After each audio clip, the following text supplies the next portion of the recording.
Preparing live stream to webinar. Great. Book. Drum roll. There we go. Okay. Good evening, everyone. This meeting is being opened and Oh, Michael's here. yeah, I'm reading the sunshine statement.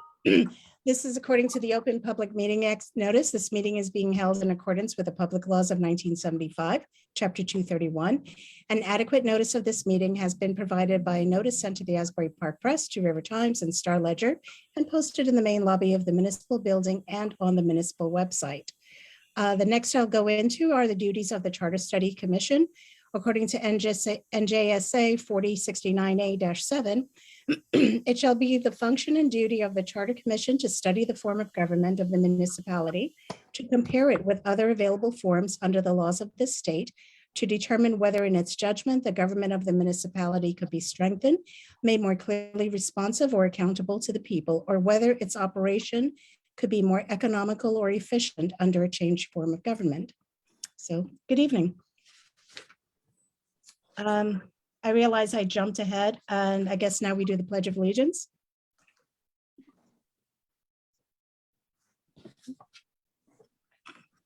Yeah, okay. I pledge allegiance to the flag Flag of the United States of America, and to and the to the republic republic for which it stands, nation under God, God, indivisible. liberty and justice for all.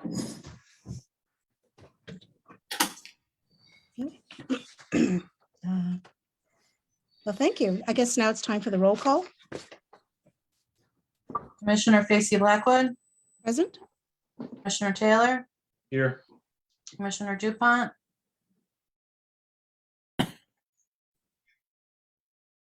There. Commissioner Forrest, Present. Commissioner Oakson, Present.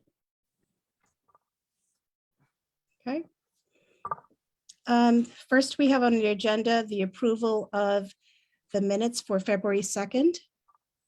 Chair, everyone- I just have one note on the minutes. I had a chance just before the meeting to review the executive session minutes. At one point referred to Mr. Taylor as councilman rather than commissioner. So I guess the drafter had a blast from the past while drafting, but we'll probably make that one modification once adopted. Okay, so would there be a request to approve the general minutes of February 2nd? A motion and a second, please. So Make that moved. motion. Okay, all in favor? Aye. Aye. Opposed? No? Okay, and those minutes were approved, and now approval of the minutes of the executive session as amended by our Councilor Collins. Is there a motion? Moved, okay, second? Second. All in favor? Aye. Aye. Aye, okay. Any opposed? No? All right, so it passes.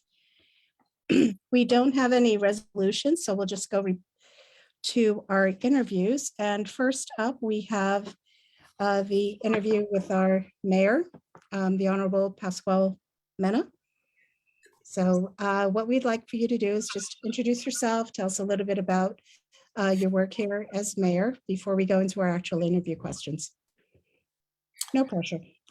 Okay. Okay. Well, good evening, first of all. Thank you all for inviting me. I know all of you, and I greatly appreciate and respect the service that all of you have rendered and continue to render. I know it's not easy in the public arena, but I have served both under Mayor Arnone, and Mayor Arnone is a member of the council for 18 years. And I consider both of them friends as well as public servants. It was my pleasure after my 18 years as council person to become the mayor. Now this is my 16th year as mayor. It's been a challenging 3 decades of service. As I keep on joking, I used to have hair and it was brown. And some of you, I was really fortunate enough, and I do mean this, sincerely to serve both with Commissioner Taylor and Commissioner DuPont on that governing body. I think that the work that we have done collectively, and I don't think that it's just my work, it's the members of the council, I've always said, constituted a member of a deliberative body. And as long as all of the members of the deliberative body respect each other and treat each other with respect as equal partners in that process, the borough functions well. The role of the mayor is substantially different than a member of the council. As a member of the council, you legislate. The mayor has less power than the members of the council because you only vote in the event of a tie, and more often than not, a lot of your initiatives that you want to bring forward are stagnated or cannot be brought forward because of no support by various council factions. So it's become and has been a little bit tricky, but it has been a good process that I look back and look forward and see that we've all done tremendous strides. And the Borough of Red Bank, I believe, is, although facing some challenges, has a lot to be proud of what we've accomplished and will continue to accomplish.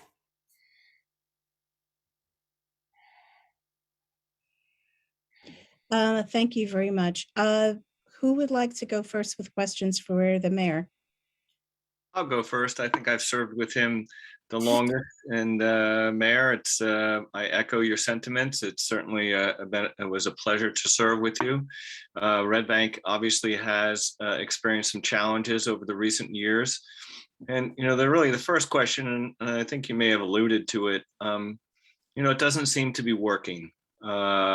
We had a vote, for this commission, and it was overwhelming in terms of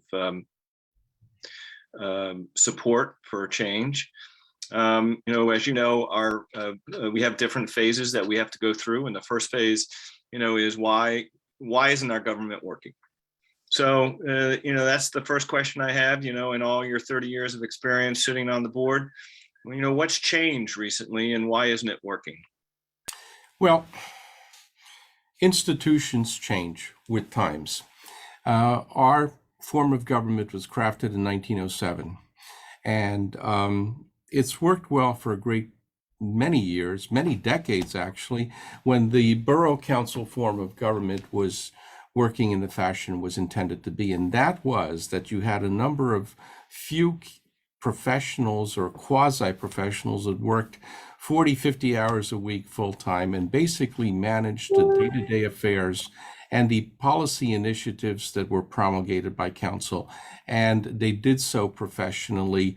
Then in the past 10 years or so, a new breed of government leaders have started, and that is government leaders that are essentially at Borough Hall, day in and day out, and second guessing and interfering in many different ways with the orderly professional operations of the government. That led to the Management Enhancement Review, which was, I was criticized for even ordering it and said, why do you want to expose this stuff? And I answered that I think it's better that we open up all the windows, let the cobwebs be cleared, and see where we're going from there. So that was the step number one, to see where the internal workings of government was not really functioning as best as it was. And we found, and that report clearly identifies, that unfortunately you had department heads and sub-department heads, and even the borough administrator at one point and for many years was spending much more time looking as to whether or not they had the votes for their continual reappointment at the end of the year for another year, much more so than doing what was the long-range policy issues that were decided by the majority of council, and all of a sudden became you count votes as to whether or not you're going to be reappointed for a subsequent year. So there was a lot of interference by elected officials that continues with the orderly functioning of the government, and that creates paralysis. That's what the enhancement. If I can interrupt you, Mayor. Please So- do so, Michael. So the report was created in 2018. So for the past 4 years, and they recommended changes. What changes did you think was the most helpful, and what changes in terms of governance, right? Sure. What changes were not made that you believe should be made to the structure, because we are under the borough form of government.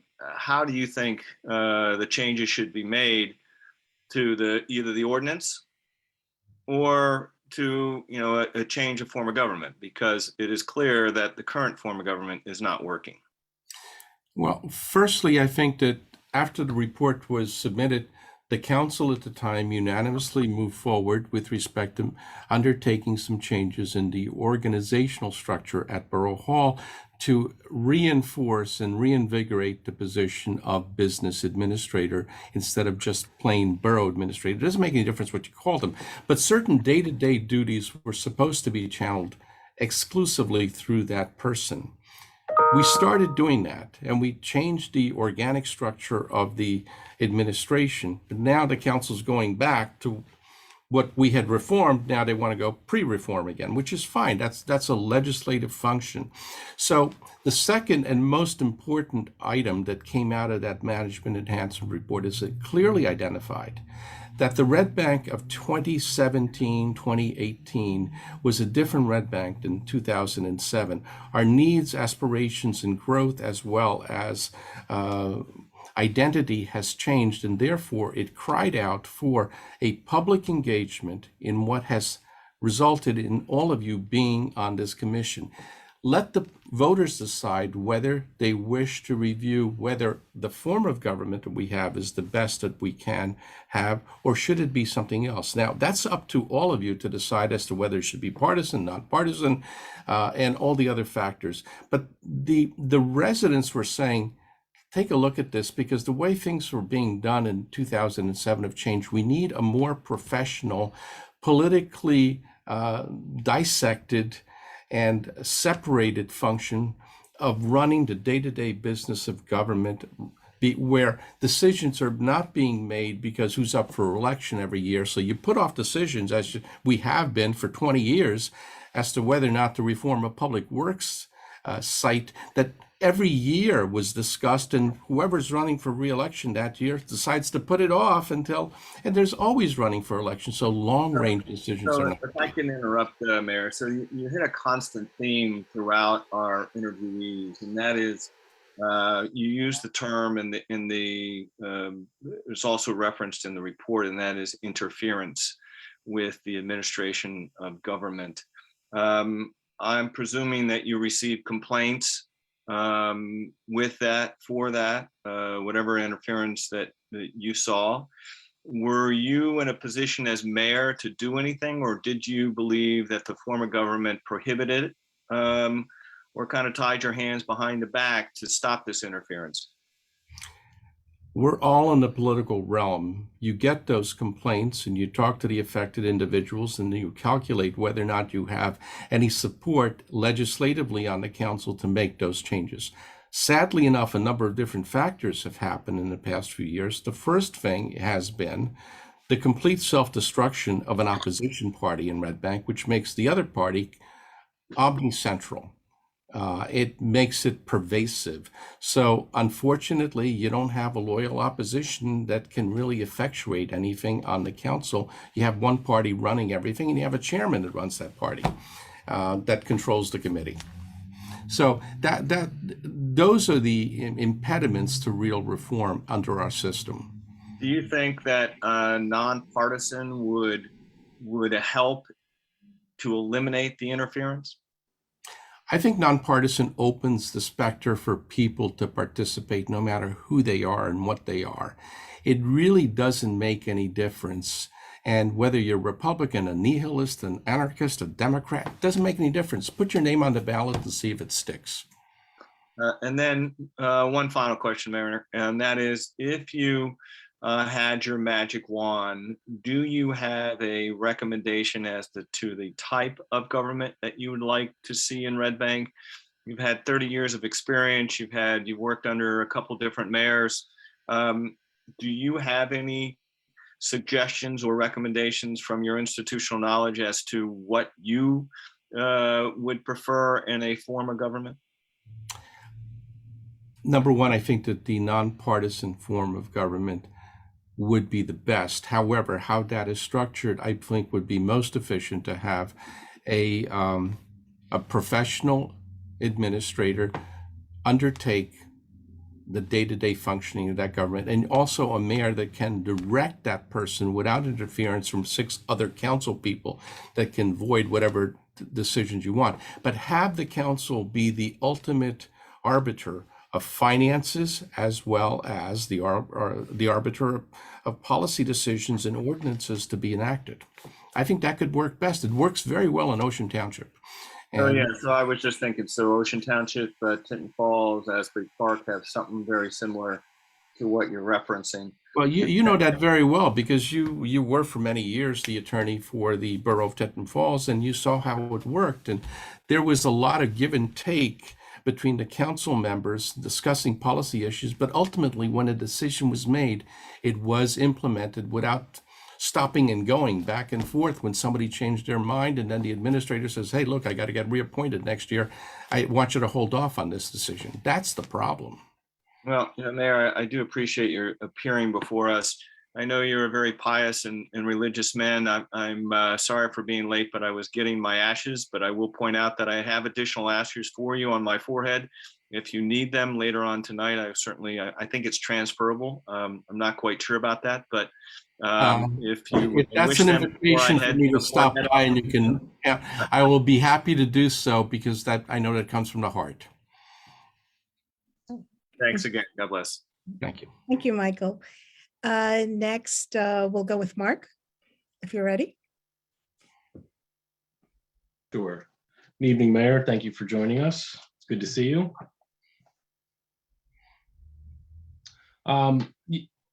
You've touched on a number of things that I was kind of noodling already, and there are some themes that are starting to emerge at this point in our investigation as we start to wrap up phase 1. I obviously experienced, some of that frustration with the interference that you've referenced, and some of the issues with, annual elections affecting, the business of governing. To the extent that the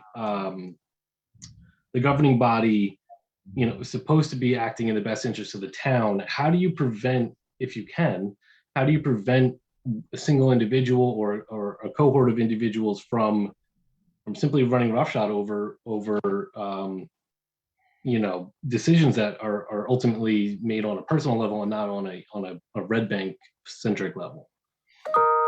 The answer to that question is simple. It's called elections, but unfortunately in our municipality, again, as I said before, there was a complete self-immolation by one party, which leads the other party in complete control.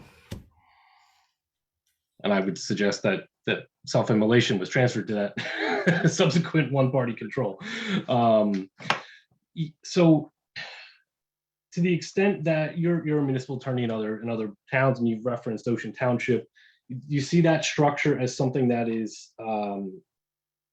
this narrative of it's the people, not the form, is one of the things that's kind of come through too. I don't necessarily subscribe to that, but from your experience in other towns, and obviously 30 plus years in Red Bank, that strong central CEO type business administrator with a council who is focused on legislating as opposed to running day-to-day operations, that to you is something that would make the most sense for Red Bank? I think it does, because I really think that the complexities and the long range initiatives that we have to take on will not stop with 1 year or 2 years or one council term. They're really long term, and we've started doing it, but now we're stopping and going back and forth on it, which is fine. It's a legislative decision.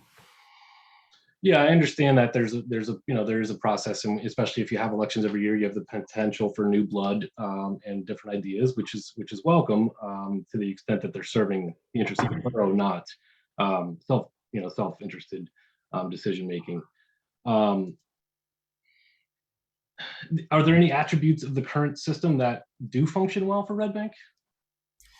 I think that there are some attributes that are very good, and the strongest element of that is under the current system, we used to have what I call lifers that work for the borough of Red Bank, and those are our employees, and many of them were here forever. I mean, I remember one former CFO that was with us since he got out of high school and was with us for 34 years and was happy every single day of that 34 year because he was a consummate professional and he didn't take any pushing from anybody, not even the administrator that he went to school with. So our employees are our biggest asset, whether it's DPW or police department. The borough system was designed to assist those people, those local peoples who wanted to work for local government, and that's the strongest point that I think that the borough system has. And normally, it gets a lot of local individuals when we had them. So, if you could, and Commissioner DuPont kind of touched on this already, is there anything that maybe was highlighted in the report or was left out of the report that you could improve? If you could wave a magic wand overnight and change one thing or two things about the current form to make it function better. Legislatively, we can't change anything right now, but I think that perhaps to maybe either extend a term or go the other way and make everybody's term up in, or half the council's term up in every 3 years or something would give a little bit more permanency to policy initiatives that just should not be abandoned overnight. So some sort of staggered election would be preferable. Instead of just a 2 years every single year. That creates a great deal of issues that may be unintended, and that is for policy long-term considerations. Thank you for your service to Red Bank, and thank you for joining us tonight. I'll turn it over back to the chair. Thank you, Commissioner. Thank you, Commissioner Taylor. Next up, we have Ben Forrest. Hello, Mayor. Ben, how are you? Now, well, you mentioned the report, and I guess without getting into the findings and the details, I take it that you personally, from your experience as mayor, have witnessed and experienced those things that are highlighted in the report. I mean, I'm kind of interested in your own. I mean, you've been involved in town for how long between being a council member and mayor? 30 years? 33 years, yeah. Mm-hmm. So, I mean, you personally have seen and witnessed, I don't know, lack of a better word, meddling by town officials or people kind of going off the guardrails and getting involved in areas they shouldn't get involved with. And, does that inform your point of view? It's frustrating. It's frustrating when you see and you're a victim of that interference when the chief officer of the municipality tells you to your face, well, I was told I should keep these things away from you. Oh. And the administrator would only, for a period of time, was only telling me after it was already too late by other council people. And I'm not going to mention names. That's fine. I mean, we're here to look at the big picture, not. Yeah. And all I'm saying is that type of non-information to all elected members is dangerous for any municipality. I don't care who's in power, but I think it doesn't do service to the people who elect you. Nonpartisan. I'm going to revisit. I know you talked a little bit about that with my preceding questions, but it is rather remarkable because, I'm a member of the Democratic Party. You would come from this partisan system. You've been mayor a long time. It is kind of an amazing event that you're the first public official, as I recall, to publicly call for this process and a preference for nonpartisan elections. What after, why now in particular, any particular time? You just have to, and I also know you've worked in other towns. Is there any particular event that got you to take this, in my view, courageous position? It is sort of remarkable, really. Well, as I told my good friend, Commissioner DuPont, that none of us have an indentured servitude to sit in our seats. We're not appended to our seats. We all have a limited shelf life, and Michael has said the same thing to me. But in going door to door, the last time I recognized that the old identifying factors of voters are gone. I remember when I first started, I used to have a list and it was overwhelming one party or the other. In going door to door the last time I ran, I'd say that over 60% of the voters of Red Bank are completely unaffiliated, and they really don't care whether you've got an R or a D after your name for a local election. They want to know, is my street going to get paved, and is it going to get paid at a fair price, and it's going to be lawful? Is my garbage going to be picked up? And that doesn't have any partisan appellation to it. So I think that the vast majority of our residents are looking for local issues, and they're saying you can be a loyal Democrat, a loyal Republican, and at the same time vote for the local person, because they know that whatever you do at the local level is going to have very little effect on nationwide issues. And I really, people kept on saying in my own party, why the hell would you support this? Because it's almost a death knell to your public service. And my answer was, none of us are supposed to be in elected office forever. I mean, we all want some degree of personal life. And I think that it's time for us to reflect what the younger, more average person is saying out there. Is they're more concerned about a life than being a party member, and they'll vote for the person that they want to vote for, locally anyhow. You've kind of answered my next question somewhat, but I wanted to hear your take on it. A person lobbying me to change my mind, or that's how she put it, on the nonpartisan question. And I said, I want to listen to all points of view, and I do reserve the right to change my mind if I hear evidence and testimony here that persuades me. I've been leaning, and I made no secret, toward nonpartisan government when I campaigned. What she said to me, and I'm going to repeat this to you, I'd like to hear your answer, is I want to know when I vote, if a person's a Republican or a Democrat, because that informs my vote. I need to know that, and I'm not comfortable, just having a ballot where it doesn't say anything like that on it. What would be Mayor Pat Menna's answer to that? You could still tell a person you're a Republican or a Democrat, and you would still identify yourself as a Republican or Democrat. And that's not going to be taken away from you. They do that in Asbury Park. They do that in Long Branch. I mean, nobody in Long Branch can tell you that John Pallone is a Republican, because he's a Democrat, and they all know it. So you can still identify with a party and still run as a citizen of that particular municipality. I mean, in many major cities right now, especially north of us, in the country north of us, you have two major political parties, but most of the major cities are run by independent parties, because people run for a team that has a vision for a particular municipality. So that's all I'm saying. People still know you're a Republican or Democrat. They still know that Mark Taylor is a Republican, and he was a Democrat once, I think.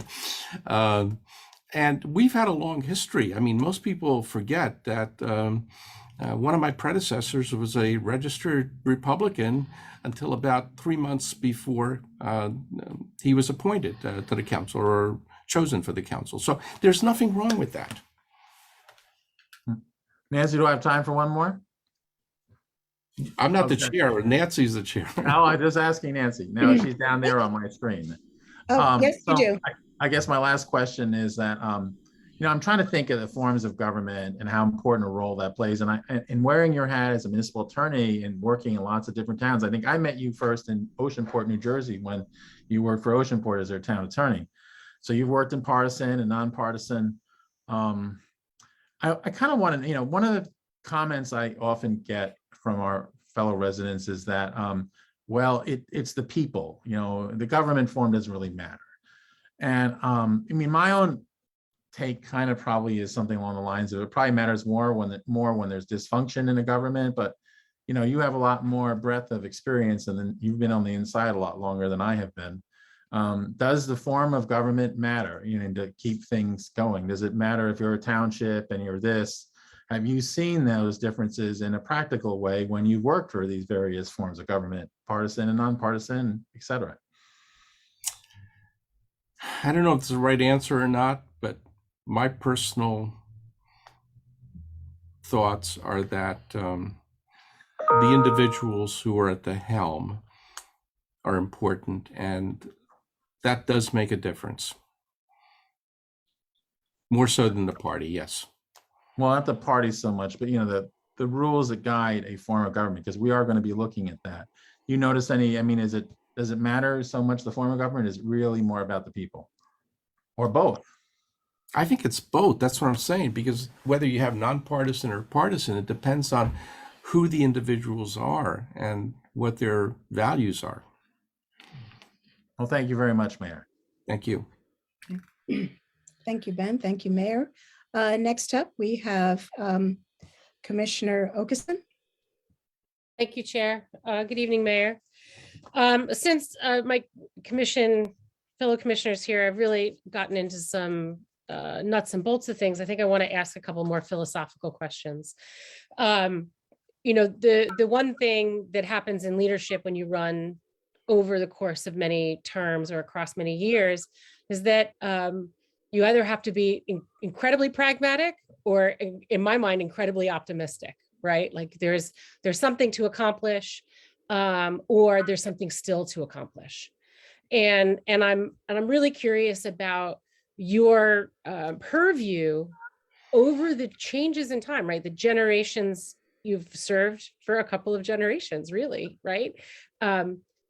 Did you ever imagine we would be where we are as a town now, the size of our town, the services that we offer, the reason that people come to live here, and does your participation, both as part of the legislature early and in a leadership position as a mayor, affect that fundamentally? Do you think that staying continue running over a number of years has been about where we are going to continue to go? I think that Red Bank exudes a vibrant, healthy growth, and it has a great future. If we stop thinking about the immediate horizon and the cloud that thickens that horizon. But I think in all of our aspects, our residential base, I've often been a keen proponent of availability to make our town accessible to younger people to live in, not just to party in. Exit level residents, new housing stock are going to be needed. We have an enormous ability to focus on our transportation corridor and the opportunities that provides, our health services and financial services, our arts and entertainment. Those are our strong points. That's what's kept me going, because I really think that the contribution has to continue. We can't regress, because the world doesn't go backwards. What's going to happen is that all around us are going to focus in on those factors, and then we're going to say, what have we done to ourselves? And I really think that we're on focusing to get those things done. Now, there could be a political change, and that's fine. I respect that. Voters are, as George Will says, they get what they vote for. But I think at the end of the day, there will be a continuation of those factors, because we have to exude continuing recycling of our of what we mean. We have to take a hard look and say, do we want to stay? Do we want to go to something else? Because people are going to be changing. Ideas change. Years ago we were talking about, whether or not the downtown was viable. I think that it is. I think that it's going to be even more vibrant in the post-COVID era, but I think we have to reinvent what that means. And I think we can do it. And we shouldn't be afraid of that. We shouldn't be afraid of having this discussion. I think this discussion is great, that we should really focus to see whether or not it's a change of government or what can we do to make it better. But those are identical bookends as far as I'm concerned. If you were in my seat, what's the blind spot? What are we missing, right? We read all the reports. We all have access to the same reports. I know what's in the offing that we can't see, not having 30 years in public service. I'm not sure I understand your question. If our towns function, and I think part of this is I've always been looking at efficacy and our ability to deliver the basic services for residents. Some of that's aspirational, as you just said, right? Leveraging what our assets are here in town. But what's a blind spot? What's something, if you could, I can't imagine what Red Bank was like 30 years ago. I was small, I'd seen it, but I didn't experience it until I moved here. I don't have that critical distance to say what services get hung up, what services become more or less efficient with a change in government based on this length of experience, seeing the town itself grow. I really think that we deliver a great product, although it has challenges and it's got problems like every other municipality. But we have to look to our place in a regional space. There is no way, whether you agree with me or not, but there's no way that a town the size of Red Bank can continue to function providing the services and opportunities that it has and should without looking at a regional base. We are heading to a crash, not just Red Bank, but the other towns. There should be, and I've said before over and over again, a regional approach to health, first aid and fire services, because the volunteer system is really choking because of the demands and the pressures. And Red Bank can't face it alone. We have to face it with our people. And see, there is some agreement. There should be a countywide response to that, maybe even with a number of other initiatives. But our housing initiative, there is no reason why we can't move forward with creative housing for our elderly people mixed in projects of scale that would be able to address the needs of our beautiful and extraordinary location and health services and transportation services to address those. We can compete with other municipalities. We shouldn't be afraid to do that. And we can still preserve our town. Thank you. Chair? Oh, thank you. Oh, hi, Mayor. Now it's my turn. Thank you so much for joining us. Everybody has asked you really good questions, and I do appreciate their input.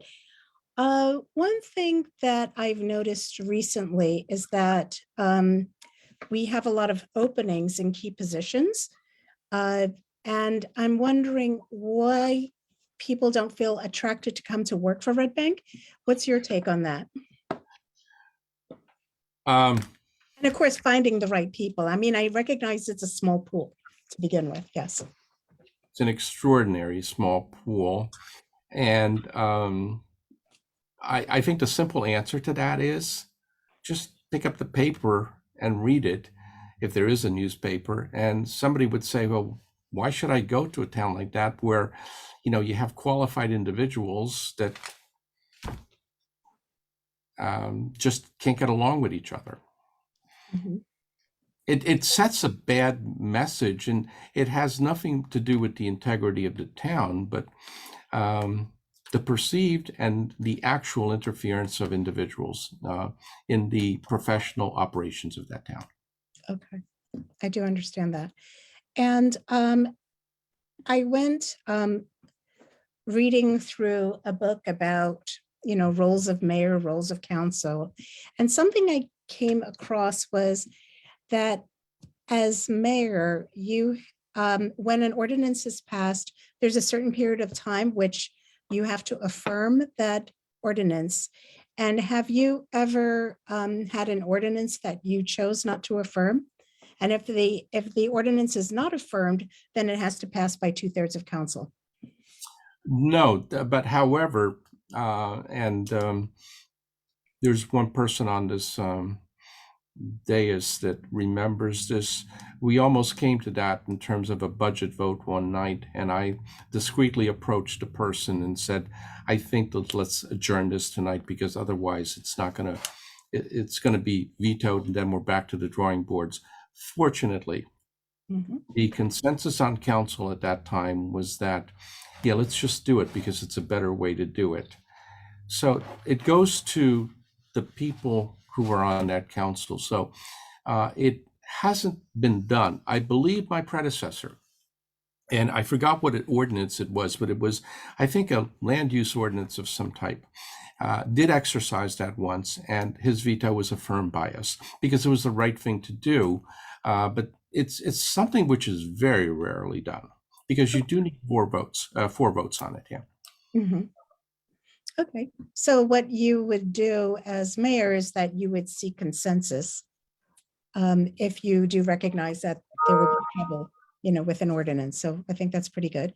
I tried to do that, and doing that a number of times. I just used one example of what was really a budget.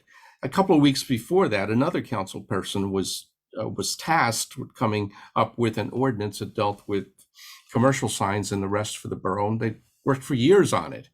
And I politely went up to that person in the middle of a council meeting. I said, I would recommend you pull this, because a couple of tweaks that have to be made. Otherwise, I don't think it's going to go through. Right. There was no consent by the council person. And of course, it failed completely. Not even a second. Okay. So Wow. I think you have to work with people. You have to do consensus, but it's difficult when there's no communication right now. Oh, okay. I understand. And what was council like when, I know we talk about right now we have an all Dem council.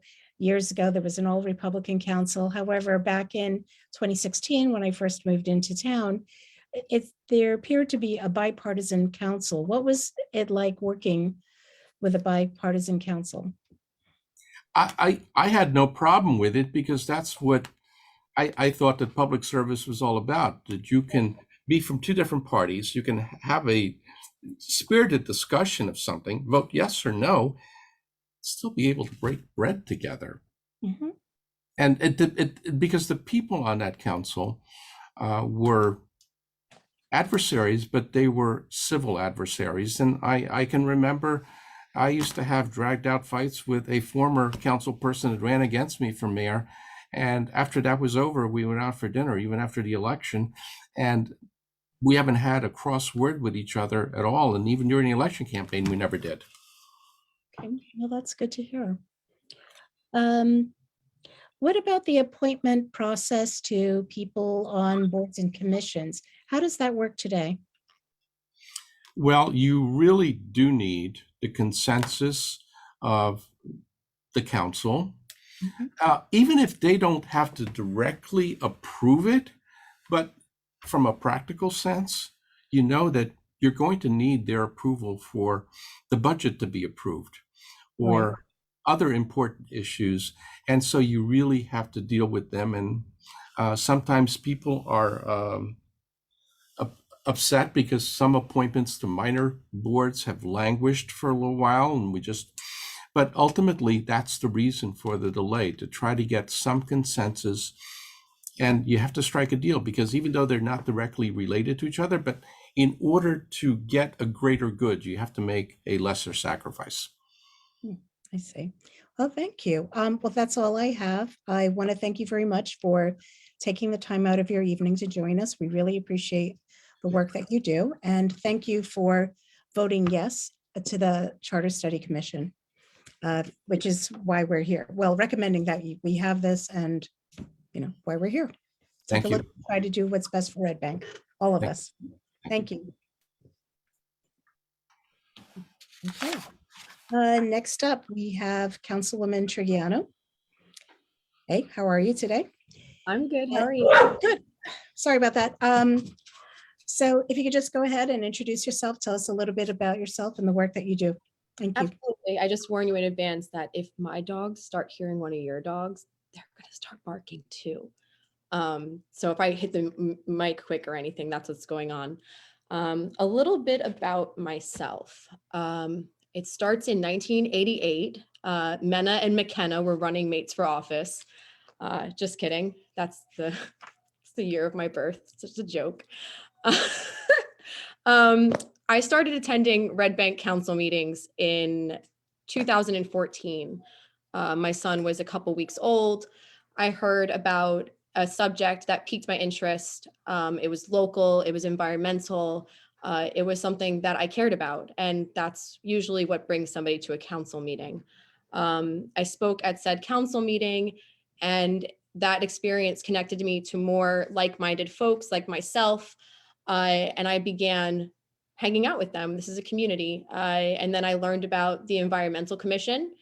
It was a good fit for my beliefs and where I felt I could be of use to Red Bank. I began serving on that commission. I was fortunate enough that in my service to the commission, my fellow members appointed me to chair of the Environmental Commission. During that time, I had the good fortune of working with Councilman Taylor as one of my liaisons. And then after that, I was appointed to the zoning board, which I had the good fortune of serving on for 1 year while I was running for council. I love serving Red Bank. It's really that simple. I know that that's a really, cliche phrase, but I'm a public servant. My son is in the public schools. He's getting a wonderful education. He's in 2nd grade. My husband works retail hours. His schedule is different every single day of the week. It's 9 to 6, 10 to 7, 1 to 10, 2 to 11. I'm a volunteer firefighter. I graduated the fire academy back in July. It's been a wonderful way to connect with people who don't always feel the same way with me on policy, but we all care about the town immensely. And I like being able to organize and work with people in a different way outside of the often too political sphere. I'm busy. I'm really busy like everybody else. And I just want to say I'm grateful to all the people on this call who also take the time to serve the town and have served the town. And that I'm also grateful for the mayor. And, him going about the management enhancement report, that really, set the tone when I first got into office, and it showed me what's capable here. Thanks. Thanks. First up, I think we'll go with Mark Taylor. Sure. Howdy, neighbor. Hi, Kate. How are you? I'm good. How are you? I'm doing well. I'm busy, as you alluded. So I'll jump right into it. There's been a pretty consistent narrative, and I experienced this in my time on the council, that there is interference with the day-to-day operations. There's interference with policy decisions. Things are put off or put on, kind of at the whims of members of the council. Let me ask you just point blank, have you experienced that interference yourself? Yes. Okay. When you do experience that, how do you react to it? Do you try to fight fire with fire and go metal yourself, or do you try to go through the proper channels? What's your experience been? So all I can really talk about is how I conduct myself, and why I conduct myself that way, and why I believe that in the long run, it's the best thing to do. When it comes to the borough, I am not involved in the day-to-day operations of the borough. I understand that my role is as an elected official. I am a policymaker. I am a community outreach liaison. I am somebody who can help navigate and give direction to the advisory board so that they can aid me to the best of their ability as an elected official.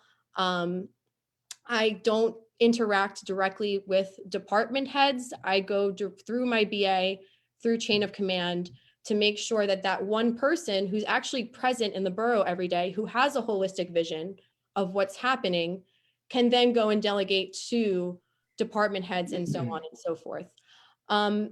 What do I do when I see that interference? I've certainly, I'm not a quiet person. I think everybody knows I'm a pretty open book.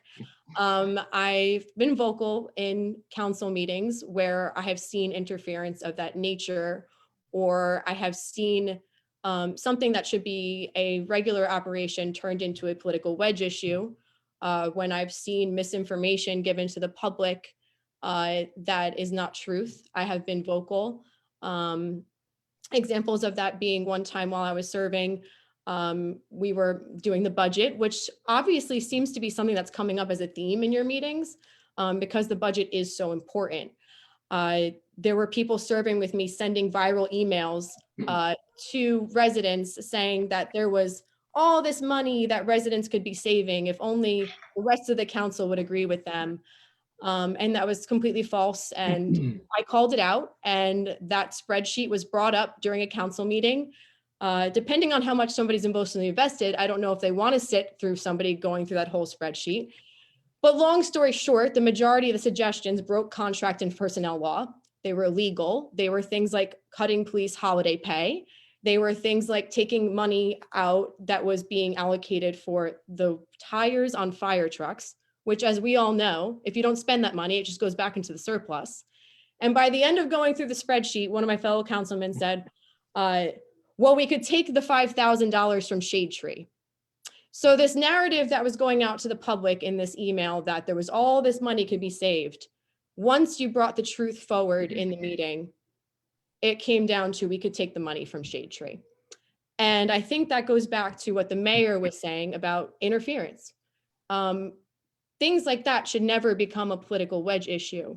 Our taxpayers don't want things like that becoming political wedge issues. And they certainly don't want to be lied to, because when you start to lie to the public, your democracy starts to crumble because people don't know what the truth is anymore.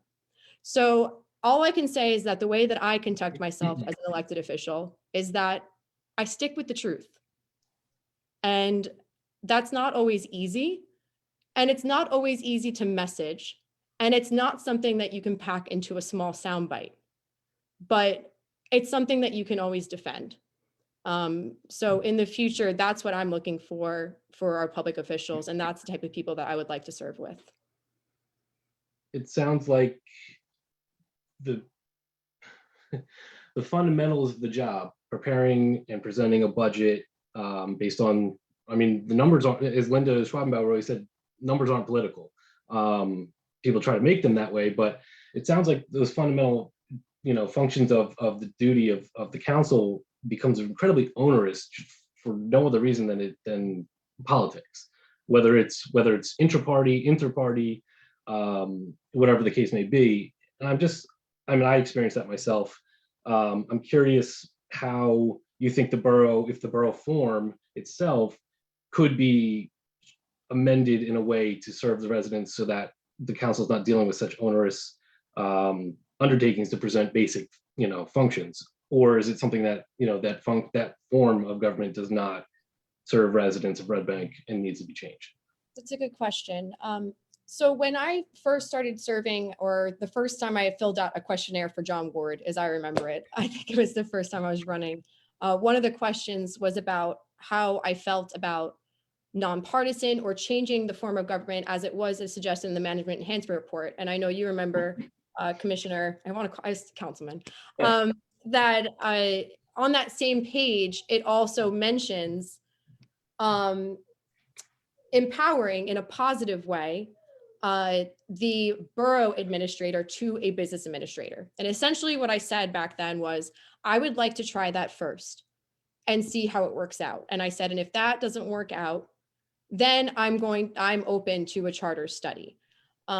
We did that. And here we are. So I don't believe that there are many changes that we have not attempted that would keep us in the same form of government, that would make a change that would be as impactful as necessary, where we would move to a council manager or a mayor council form or something of that nature. I believe that we're too, it's too confining. Okay. Yeah, I mean, we did take that step. The report came out in the spring of 18, and we strengthened the ordinance almost immediately upon that recommendation. And the first recommendation in that report was to change the form of government. And I appreciate that you said kind of let's go through the process. And we tried that. And unfortunately, as I sit here today, I've not been on the council since the end of 2018, but the town's in a worse position, and that's my personal opinion, than it was 4 years ago. And unfortunately, that's the reality. And I do applaud the council for putting the charter study up for a referendum for the voters. And as Councilman Dupont alluded to earlier, it was overwhelming support for our body to be sitting here today. So do you have a particular opinion as to partisan versus nonpartisan if we do consider a new form? Sure. So kind of going back to what the mayor was saying earlier about it opening up the pool, I do agree with that part. I do believe that that is true. And I do think that would be a positive impact. And of course, the parties would still remain and they would still exist. I don't think that a magic cloak goes over me and suddenly everybody doesn't know that I identify as a Democrat anymore.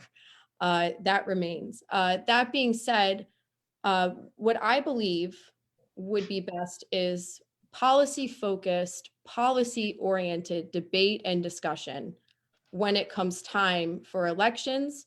Okay, maybe you don't say you're for that party, but you say that you are pro-environmental policy, pro-green infrastructure, things of that nature. I do believe that there's a lot of nuts and bolts that need to be addressed here, as the mayor said earlier, about paving and whatnot, and that old, line that there's no Republican or Democrat way to fix a pothole. Absolutely, I do agree with that on some base level. But beyond that, I do believe that the electorate in Red Bank is progressive. I do believe, and I use that word as in forward thinking. I do believe that the majority of the voters that I speak with are for progress. I believe that they want to try new things. They're not scared to experiment, and they're not scared to be the first. As a town, we just won the Creativity and Innovation Award for the state for starting the first volunteer translator interpreter program with our police department. The senior lockbox program for senior citizens. We are viewed, as much as we're in this little bubble right now in this cloud that the mayor said, when you leave Red Bank, when I go to the government council, we are viewed as front runners, as a place that tries new things, as free thinkers. And I do believe that in a partisan or nonpartisan government, our voters are going to be able to, as my kid would say, suss out who is like them and who will represent their family well. And I think it would also help open up the pool to people who are being shut out right now by the party system. And as somebody who was the first person to run in a contested convention, to receive the nomination from the Democratic Party, and Mayor, you can correct me if I'm wrong with thumbs up, since before I was born, I don't believe there were any other contested conventions.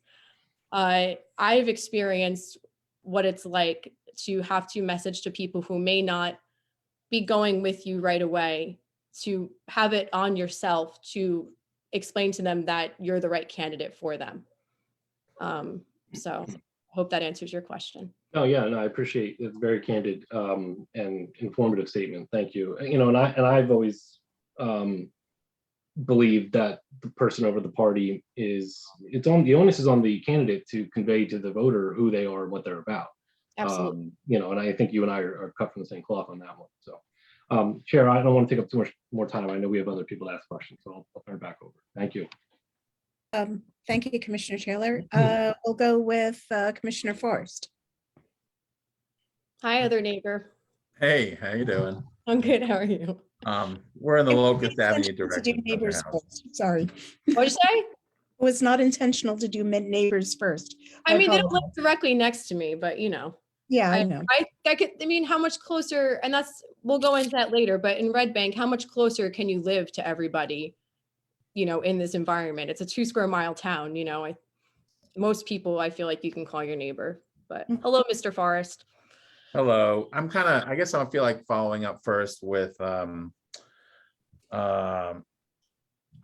strategic plan. Okay, one of the things that has come up is no strategic plan. I mean, what is your take on that?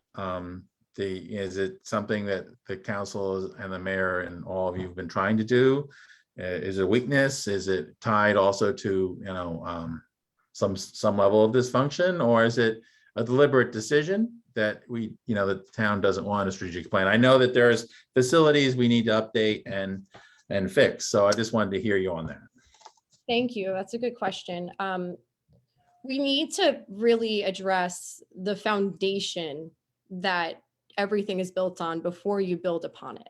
And in the management enhancement report, there was so much that was revealed, and there's so much that has been addressed since then. There were hundreds of open permits that needed to be addressed.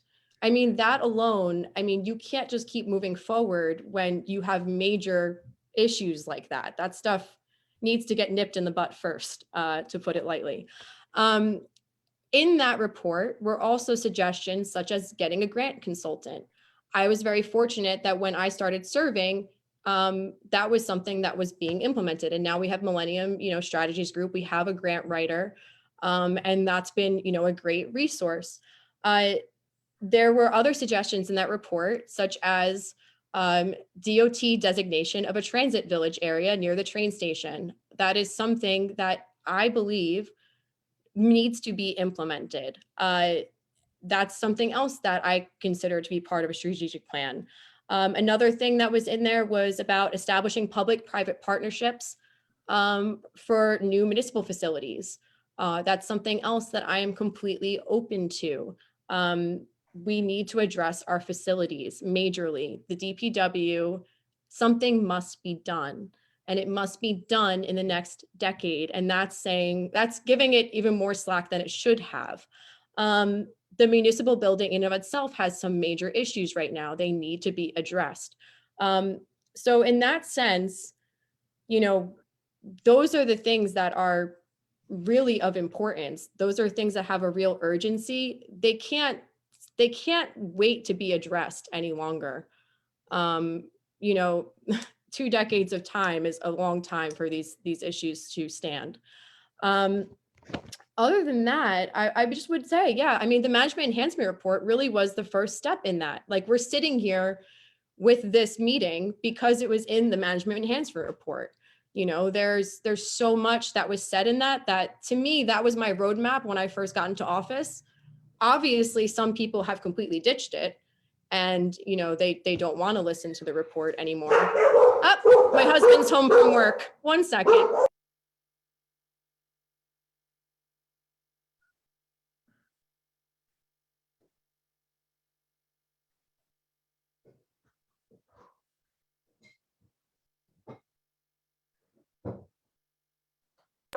It's almost over. It's fine. It's very real world on these Zoom meetings sometimes. Sorry about that. Yeah. The pandemic made them wilder. I don't even remember what I was saying. Where were we going? Well, we were answering, you were talking about a strategic plan and the various sort of things under the strategic, also under the Right. So the management enhancement report is really, an elementary step to that. And it was kind of like the roadmap, and it was Well, I have a question for you. when I How get can you, I on just, that. just to really summarize that, how can you expect any governing body to be able to focus on, you know, the good stuff that we all want to get to, right? Like the good stuff residents want us to get to, when there were 5,000 open permits in the borough. Is that correct, Mayor? I mean, these are major issues that you need to solve first before you can get into the, you know, the other stuff. Well, here's the other question, a follow-up on that I asked the mayor. I mean, now you've been councilwoman for more than 3 years. I mean, the findings in that report, you've been there. I mean, do they jive with what you've seen in first person and your experience there in the first person, as opposed to, you were elected? I think the report was done before you were elected. Is that correct? The management enhancement report came out in 2018, and that was the year that I was actively running to get elected and serve in 2019. So I just finished my first term. I've only been on council for 3 years. Okay, so the answer is yes, the report was done before you were serving, correct? Right. And I would say that, yes, I have seen and heard, some of the dysfunctions that are detailed in that report, and the employee quotes of, we can't, continue like this, et cetera, et cetera. Yeah, for sure. I had seen a lot of that. Your experience there has confirmed many of the findings in the report. Right. But when I had the pleasure of, when I started on council, like I said, there was this roadmap, there was this management enhancement report, there was a grant writer. The council had started having workshop meetings, full workshop meetings. I was attending council meetings before those workshop meetings existed. So I am grateful as a resident perspective and as a councilwoman that we have them now, because before it was that an ordinance or something would be introduced and it would be like, ding, ding, ding. And there wasn't that, work through of it in a workshop meeting. So, I got to start out with a lot that felt like it was going on the right track, for a short period of time. But it gave me the opportunity to see how things could be. And it gave me the opportunity to see that if, we had a group of people that, when they received suggestions, they implemented them and they agreed on seeing them through, not just for like 1 year, but really seeing them through, how much positivity and progress it would bring. Okay. Also, you voted yes, and I know that Commissioner Mark asked a little bit about this, but you're a product also of a partisan system in town, and you're voting for this whole process. The charter study could lead to possibly a nonpartisan form of government here in town. It seems like a pretty big step, going from that system to possibly, not having that system anymore. What was there something particularly that, I know I personally changed my mind on it, but what's Kate's thinking? Or are you open to keeping a partisan system? Do you have a strong opinion one way or the other? Basically what I said to Councilman Taylor earlier, kind of sums it up for me, that I was open to trying to have, a more empowered BA, as was suggested in the management enhancement report. And that if that didn't, execute the change necessary from within, and then we could then go and study the form of government. And as the mayor said earlier, and I've also said, I do believe that nonpartisan would open it up to more people. And also, as I said earlier, is that I believe that policy-oriented discussion is what needs to take place. And I would hope that in a nonpartisan election, the candidates would have to work harder to identify themselves and their beliefs and their vision for Red Bank, and that it would hopefully lead to better conversation. I love a good debate. I love a good, healthy debate. I love it when it's about actual issues. I love it when people have digested the documents and the information, and when you can really get down to it and, have something, be a worthwhile conversation, not just surface politics. And that's what I would hope would come out of it. And my last question, do you have a thought about annual elections or not having, or having staggered elections every 2 years? as opposed to having, the elections, we elect currently, I believe, 2 council persons every year or 3-year terms. Do you have any thoughts or opinions on that one? I could tell you that I bet my husband and my kid would love staggered elections. It's not just you. It's not just when you run. I mean, granted, I'm also an anomaly. Like I also ran in a primary last year, like while in the fire academy, while my kid was remote learning. So I don't think my life is ever going to get that crazy again. Hopefully, knock on everything in this room. But if you're somebody who is engaged in elections, you're not just engaged in elections on the year that you're running. It's a part of your life. You look at the months of the year on the calendar differently. You look at when holidays fall on the calendar differently. You look at the first week of June differently. It impacts your life. So not just for myself, but for everybody that's involved in elections. And there's people behind the scenes too that work very hard on elections. If you're asking me if I think they deserve a break, a mental break, and that we could structure it in a way where we still get business done, yes, I think people deserve that. Thank you very much, Council President. Always a pleasure, and thank you for voting yes for this process. It's my absolute pleasure. Thank you for all the ways that you serve the town, Mr. Forrest. It is my honor. Oh, thank you. That was good. Next, I would like Commissioner DuPont. Would you like to interview Council President Triggiano? Sure, I would love to. Hello, neighbor. Hey, how's it going? Just a couple blocks away. You're in Red Bank, man. I'm telling you. Maybe. And by the way, Red Bank's not 2 square miles. It's 1.7 square miles. Close. Some of it's in the water. Some of it's in the water. Right. Having been off the council for a number of years and completely understand about the election, the last election that I did was the last few months of my wife's life. So I completely understand the burden that every one of the officials and elected officials run. I mean, our mayor has been there 30 years. I was going to ask him, although I know it's not, we can't do it, but would he agree to term limits? I know that it's not permitted, but it would be interesting to see what his opinion would be. I think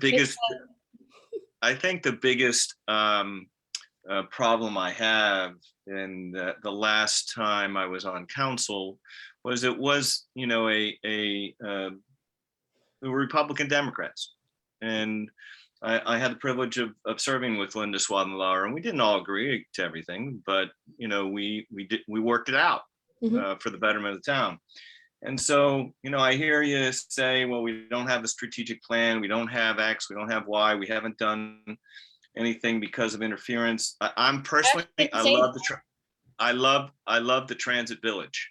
I love the transit village, right?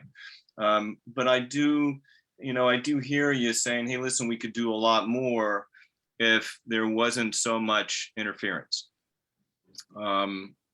And you're right, it's the good stuff. You don't get to the good stuff because you're dealing with the minutia, and you don't get to the transit village, Broad Street to the river, redoing the park over there where the old smokestack used to be, right? That's the good stuff. That's the generational actions that will outlive all of us, right? And so when you saw and you personally experienced the interference, did you have any sense of who to turn to or what to turn to, or even file a motion, for censure for this? I guess I'm perplexed as to, when you saw this, was it because you didn't have the ability in the former government, or was it because the people just wouldn't do anything? I'm confused as to what kind of interference you're talking about, because it sounds much more legal than what I was describing. Well, I guess, for example, you hear in the management agreement, there was reference to a silo effect, right? And that people weren't going, you made reference to a chain of command, right? And people weren't doing that. I personally believe in a chain of command. Coming from a military family, I always went to Stanley Sickles whenever I had an issue.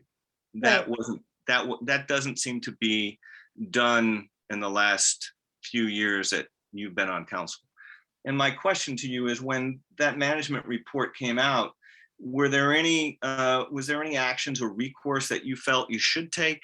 Besides, I noticed that you did I know you did change the ordinance regarding the administrator, but was there any other action that you could take for not, following the form of government? Was there ever a request for the borough attorney? Hey, listen, these guys aren't doing it right. What can I do?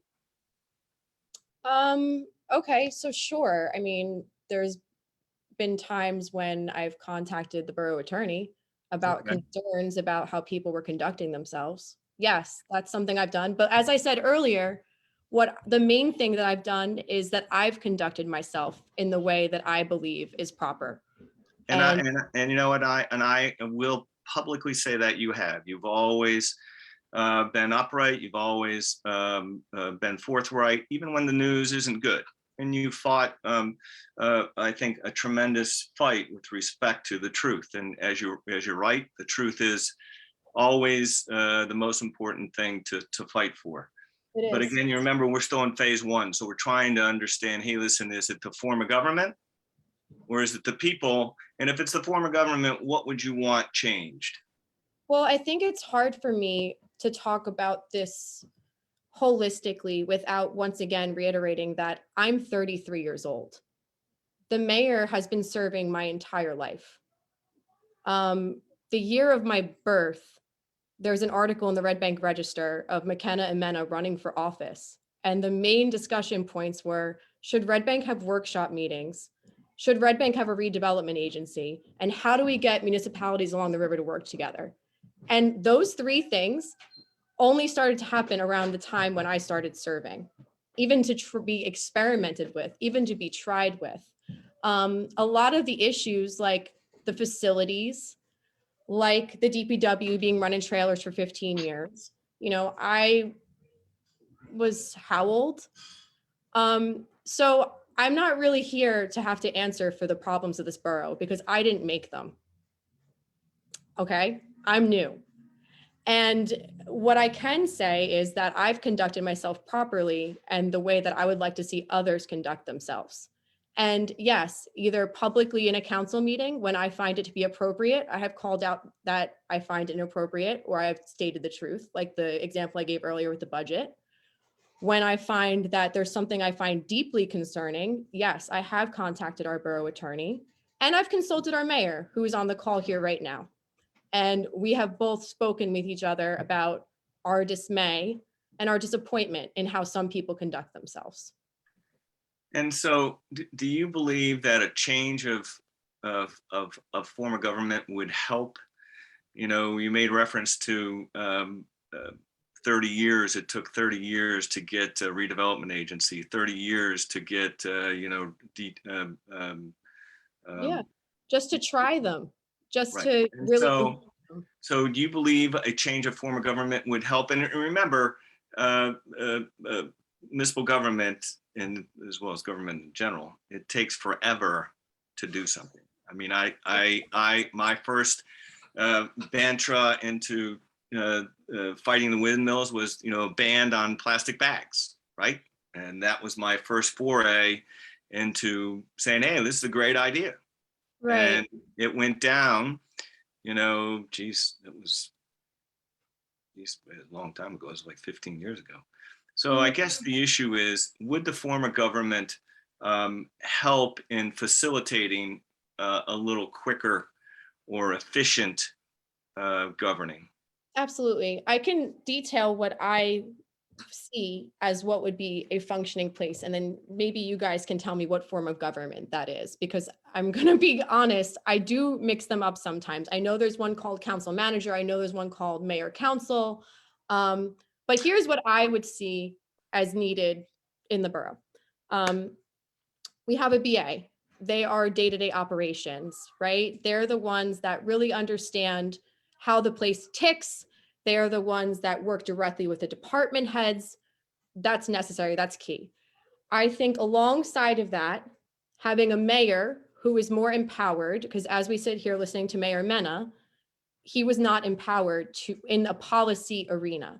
I believe that having a mayor that is empowered more in a policy arena that is working hand in hand with a BA who is part of the day-to-day operations, working together would be the best for the town. And you can tell me what that form of government is. No, you know what, I agree with that. I agree with you on that. And I guess the issue is, I mean, basically it's a strong mayor.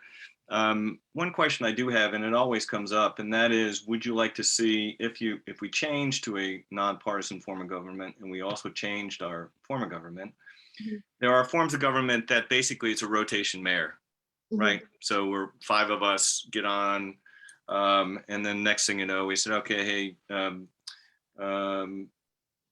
Kate, you're the mayor this year, and you serve a 1-year term. Mhm. Would you like to see a mayor elected versus appointed within the council? I'm for elected, and here's why. I believe it's such an important role, especially if you're giving it more power, positive placed power, that person should be picked for that role directly. There's some towns where I've seen that they run somebody and they have like a committee form, and then they kind of just pick somebody for mayor for, sometimes what I could see as not positive reasons. And I just see that as something else that could become very political very fast, in a way that is outside of the control of the voters. So I would like the voters to have control over a large decision like that. So, the mayor brought up a point that he believed that the fall of the Republican Party really caused a lot of the dysfunction that we're facing here in Red Bank. But in the 90s to the 2000s, it was one party during that time, but people got things done, right? It went from dead bank to the hippest town in the state of New Jersey. And so I asked other people of this, but what happened between, after the time I was off the council and today, that people can't seem to get along? Is it social media? Is it just a different environment, whether it's starting from the top to the down? And you see that, right? And would a change of form of government help say, hey, listen, you gotta, in my world, that I got a mantra that the first one is to be kind, right? I don't see that being happening today. And so I'm just interested in your opinion.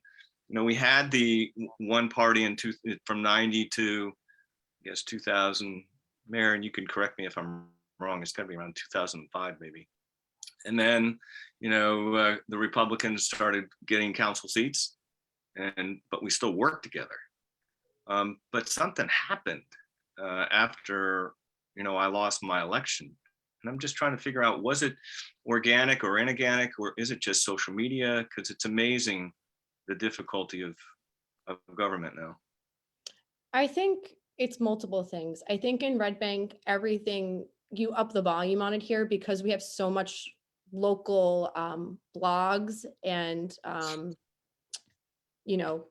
local paper. We have a lot of attention on us. But when you speak to people in other municipalities, a lot of them are going through exactly what we're going through here. I can't, point to the specifics. I wasn't involved, when I was that much younger, and I was in town, I was working in town, like when I was 15, I was around, I remember what it was like during that time. But, I don't really know about that. I can say that from my experience in the party, and it's not even about myself, there were people that were scared of new people coming in. And I think that's I'm finish my sentence. Okay. Thank you. There were people that were scared of new people coming in. And there were people that were scared of new ideas coming in. I'll never forget hearing the rumor that after the first council meeting I attended, that people thought I was a Republican plant. I thought it was the most absurd thing I'd ever heard in my entire life, especially because I only knew my values at that time. There was a paranoia around the local Democratic Party, and that's unhealthy. And I don't know when that started, but all I can say is that as an organizer, I've worked with a lot of people who are passionate, who are full of life, who care deeply about the community. And I've heard not just one or two stories, but multiple stories of people basically being unwelcomed by what they see as their party, the Democratic Party, and we are registered to that party. And I don't know why anybody would want to not welcome people in. That's not my style. I welcome hundreds of people into my backyard every year, and many that I don't know. I'm not scared of people. I'm not, that's not it's not the way I live. But I can tell you that I've witnessed a lot of that. And if people are scared to let people in, that's what I've been experiencing. And I think that that would make sense.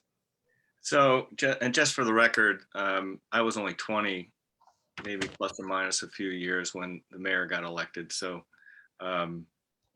maybe plus or minus 5 or 6 years.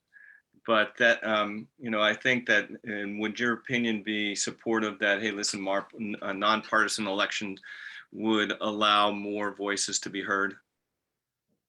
Well, as I said earlier, I do believe, and I've said it 3 times now, I do believe that nonpartisan elections would open it up to people who do not have an opportunity right now, especially in that environment that I was just detailing about people not being open to even letting people of their own party in. Yep. I agree with you 110%. We need to hear all the voices and open our doors to be inclusive rather than exclusive. So, Big Kate, tent. I wanted to say thanks for serving the great borough of Red Bank. Thank you for voting for this charter commission, and I wish you the best in your anointed position of council president. And again, thanks again.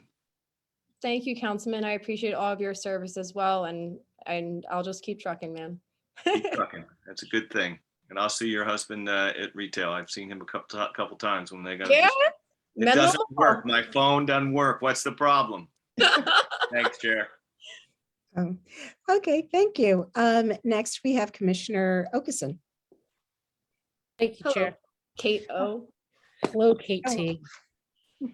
So let's just talk about like speed of government a little bit. And I want to separate, and for the record, and I obviously follow some of the political language around it. There are some policies and things that you care about on a stage that's larger than the municipality. So I just really want to focus on the municipality piece. What's the policy that you're most proud of moving through in Red Bank? Oh boy. Just one, In the and first. for any reason, And I've got a purpose behind this. This isn't like, I'm not trying to get at, I kind of want to use something that's an example, like something that you were passionate about that you were moving through. Oh my gosh, there's so many things actually. So that's good, right? That you're saying that policies move through. Policy has moved through. Yeah, I think that there's this, once again, it's like if you keep saying things, people start believing it, that like nothing got done. But then again, I was, once again, we're talking about politics. I believe when our past BAZ was speaking, he kept talking about, the majority. I was somebody that, was in the majority in, for a part of my first term. And, during that time, there was a lot that was, able to be accomplished. Okay, so let's unpack that. What helps a policy move through council in a speedy fashion? And I don't mean breakneck speed, we're ignoring information, but like what expedites something? Sure. I think education and outreach to the public should be the first step. If possible, as an organizer, there's tools and ways to start engaging, the public first. For example, if you're working on something environmental, the Environmental Commission doing education and outreach on an issue, moving things forward faster. I mean, if you're talking about a project, there's certain timelines that just exist, like Councilman Dupont said, and I'm okay with something taking a long time, as long as steps are being taken. As long as, we're sticking to the roadmap and we're sticking to, what we started, it's fine for something to take a long time. Like I said, the first council meeting I went to, it was regarding Bellhaven Park. And, we just had the ribbon cutting for that, mid-pandemic. And, honestly, I went to those meetings with concern about not even thinking my kid would ever get to play on it. Uh-huh. That was kind of my mentality when I was speaking about it, even though he was a little babe, like Mhm. that's the reality of things. I was sincerely surprised when I was like, wow, I get to see my own kid, Mhm. play on this. So I guess it's two questions. It's okay for things to have a long road as long as there's clear leadership and steps being taken, even if they're tiny steps, always working towards the goal. Well, how's And that account? And just to put a pin in that for 1 second, how do you feel held accountable for that if there's a long road? Well, this is the thing. You would hope that your ordinances, or if you do a plan of some nature while you're serving, that the people after you would carry them forward and not scrap them. Which I'm sure I see Mark nodding his head. That's just the nature of the system. Mhm. Things have to be constantly maintained, watered, and fed. You can start anything, but to keep something is completely different, or to finish something. So I'm leading a little bit here, but like, at what point does something that the council creates have to go and live in Borough Hall and be administered?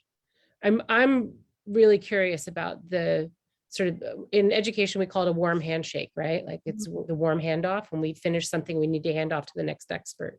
And I'm, one of the things we haven't talked a lot about tonight is the relationship from this legislative piece to then the date, how that becomes a day-to-day, implementation, right? So if you pass something like, for example, plastic ban, like Councilman DuPont was alluding to, starting the conversation on earlier. Our job is to create the policy. And then it says in that ordinance that the enforcing authority is code. And then at that point, it's code's responsibility to enforce the ordinance. I am not code. So that is the handoff point in relation to that. If it were to be something like, I'm trying to think. If it's like an initiative that you start with the borough, for example, like the senior lockbox program, which is where senior citizens, they can get access to kind of like a box that, if there's an emergency and we need to get in fast, you can do it with little damage. An idea like that, I brought it to the police chief and I said, is this something you believe implementable in Red Bank? And he said, let me take a look at it. I believe this is a good idea. And that's kind of the handoff. But the issue is, as an elected official, the public wants elected officials who don't grandstand and don't say, I did that.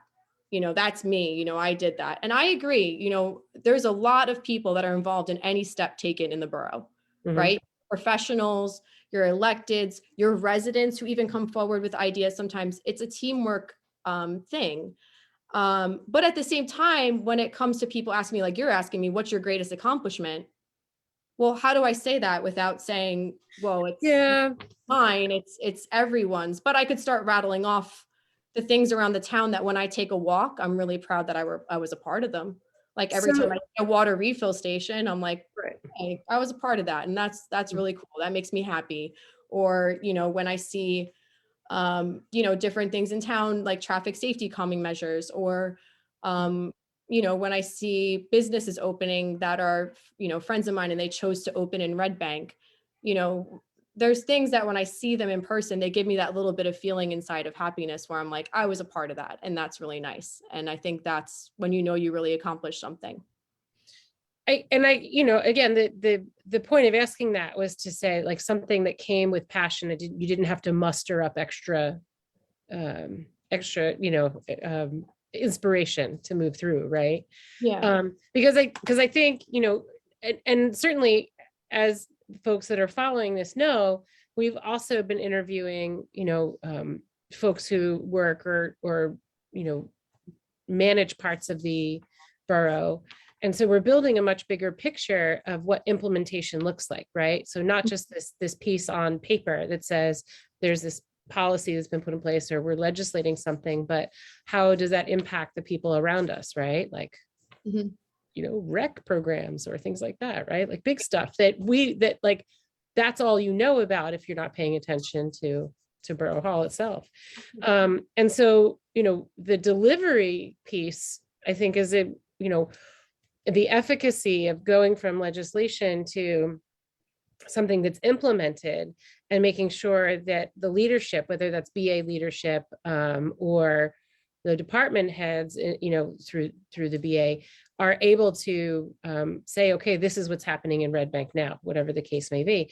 And I'm always concerned now in this framework about, like, what are those impediments? Have things slowed down? Asking the mayor earlier about blind spots, because I don't have the critical distance, right? I haven't been here as long. What are the things that get in the way? And is that the function of just the people? Is that the function of just the organized method of handing off the policy to the BA in the form it's in now, or some combination thereof? I think there's multiple things happening. And when we're talking about getting in the way, sometimes the past gets in the way. And it's kind of as simple as that. I mean, I think there's a lot of elephants in the room when you're having these discussions, to be honest. And it's a lot to juggle, all of them. But the one thing they all have in common is that they all exist because of the passing of time and how long things were the same around here. Stanley was in his position for a very long time. And he said himself, when you asked him, I watched that interview, when you asked him how long were things bad, he said the last 10 years of it.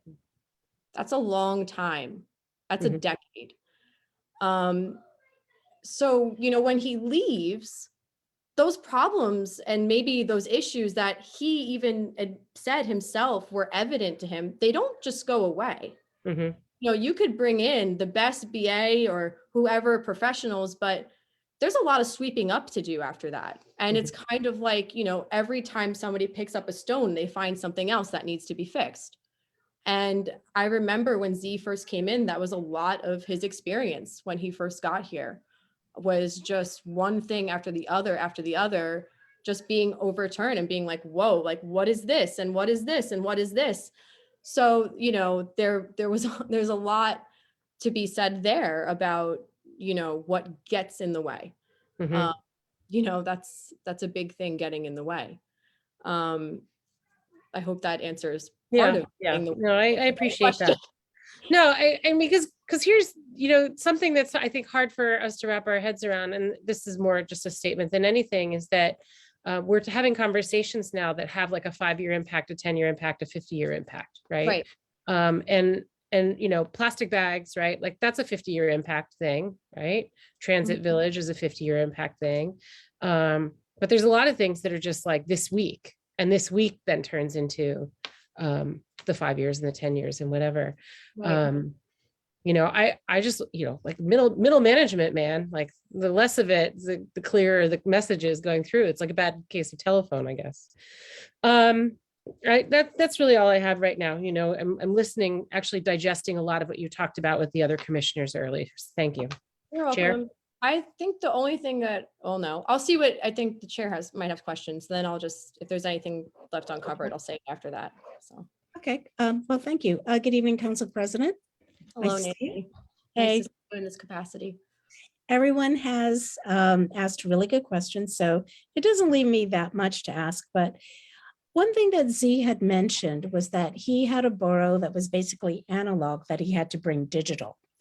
And I think, like, you're a young person, you're familiar with tech and everything. So when I think of the borough and in their operations, what do you think could be, I know it's not in your purview, but like streamlined to make a more efficient government? Sure. Well, I'll start off by saying, like I said, my husband works in tech, and, he got his job at Apple, by sharing with somebody back in the day that, he fixed a laptop with hairdryer and tinfoil. So, I'm in a very tech level household. He's an audio engineer. We're totally stung in. That being said, I'm like laughing because as you're talking about that, I realized that I have like my house phone that has like a little bell inside of it that I love, and my record collection and my record player that I always sit in front of. So I'm somebody who I really appreciate the fact that there needs to be a really important bridge between institutional knowledge and, the passion and hunger for progress, and even the understanding of, you can understand even how to get there, but the institutional knowledge is always really important. And there's always some really beautiful things that should be preserved that just work well, and that, nothing will ever be quite like them. But that being said, when it comes down to the functions in Borough Hall, there's major tech upgrades that, need to be happening. One thing that I was advocating for since I got on council was the hybrid meetings. And now, we're all seeing that that's not just something that's desirable for more transparency for residents, but after the pandemic is necessary. When it comes to the borough website and things of that nature, I do believe that there's major room for improvement there, just for residents to be connected. Grateful that we have the civic alert system and things of that nature to reach residents when needed. That's something that I've expressed would like to be used more often. Don't be afraid, just use it. Like, if there's a new program, or if the cars need to use it, let residents know. I know that there's municipalities that I've heard of, even in like Ocean County, where they'll use it, to say if there's a major store in town that's closed that people use a lot, they'll use the civic alert system. So I think don't be shy of communicating. When it comes to the actual structure and moving forward and modernizing, I believe that there could be some changes with different roles in the borough. And I've never really discussed this much, but I'll take a crack at it. For example, right now you have a Parks and Rec director, and that's a really demanding job. Our Parks and Rec director is scheduling the fields, the sports aspects. Oh, now we have parades, more parades. We just have another parade now. Activities for the kids. I believe it's a lot in one role. I think that if it were up to me, like you were saying, and although it's not, I would like to see somebody who's more Parks and Rec, the sports end oriented as a position, and, also puts input into the parks and things of that nature. And then a position that was more, I don't think this will surprise anybody, but arts and culture based. For the programming that not only is really for people of all ages. A photography class, you could have the curriculum be for a child, you could have it be for a senior citizen. One of the things I started was with the Parks and Rec director as an idea was we started and in a group of people, I'm always very careful of that, but the group, virtual Tai Chi class, journalism classes, things of that nature. I believe that some of that programming, would be worthy of more focus and attention. And it's the type of programming that, could be offered from everybody from children to seniors alike. So I kind of see those as two separate, department heads. When it comes to tech, I don't think we've really gotten our footing as a borough. There's been multiple things attempted, even in my short time here. At one point, I believe we were doing a shared contract that we're not a shared service that we're not in anymore. At one point, I know that, we had discussion about having somebody in-house full-time. I don't believe that that's been completely sorted. And one of the reasons for that is when you talk about tech, it's a really big umbrella, right? Because as a borough, we're dealing with cybersecurity. Right. As a major, reality. We don't want to, be ransomed. We're dealing with security, things such as servers and cameras, and that's going to get even more intense, obviously, when we start having a ton of body cam footage to store. We're talking about the forward-facing stuff, like I was saying before, when we were talking about the borough website, when we're talking about civic alert system, when we're talking about hybrid meetings. If it were up to me, I would say that that should be a full-time position in the borough that is held by someone who has expertise in all of those areas. Wow, Kate, you're talking about a lot of money. Yeah, I am. That's a high-paying position, and we as a borough would have to be willing to pay it. But in, return for that, instead of piecemealing out all of these issues, which time is money, and trying to figure them out in all these different directions, you would have somebody internal who understood all of that. So that's how, if it were up to me, that's how that position would be handled. And then I'm trying to think if there's anything else. in that direction that you're talking about. Not structurally there. I think that covers it off the top of my head. I didn't really prepare for that question, so. Oh, sorry about that. No, I didn't prepare for Had any that of the one questions. I just. And I know the question of strategic planning has always come up, and I know that for a while there was a guide in the form of the management enhancement report. And I Right. just wondered, how challenging is it to develop a strategic plan for the borough the way that council is now? Like where could we plan for 5 years from now for Red Bank? Like in what way could that be done? The master plan. Master plan? Okay.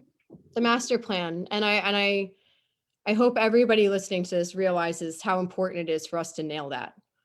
It needs to be done properly. It needs all the input in the world. The last time a full master plan was done, correct me if I'm wrong, because I'm learning my institutional knowledge, but the mayor and DuPont are on. 1995 was the last full one. So I was 8 years old.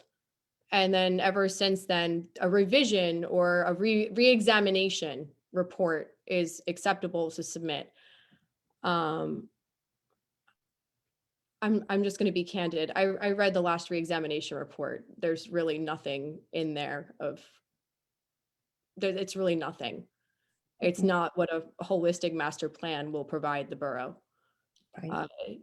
So when you're talking about visioning infrastructure, when you're talking about equity for bike and pedestrians, when you're talking about implementing better design, friendlier design, when you're talking about development, when you're talking about all of that, the master plan is supposed to be the foundation for all that. And in the absence of a holistic, good, solid master plan, you have confusion about what's going where and why, and the master plan really should be the guide for that.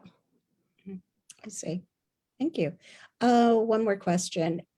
In your daily life as a council person, have you had experiences where residents have come to you with issues and then those go to council and turn into ordinances or resolutions? Yeah. And if so, can you name some that you like? Sure. Absolutely. Let me think. Ordinances so actually became a law. One, I can think of one off the top of my head. It's the bamboo ordinance. There was a resident that reached out to me. I believe they had bought a property, and then within the amount of time before they moved in and when they had bought it, like that weird time in the middle, bamboo had taken over their whole yard. And bamboo, as innocent as it sounds, it costs thousands and thousands of dollars to remediate.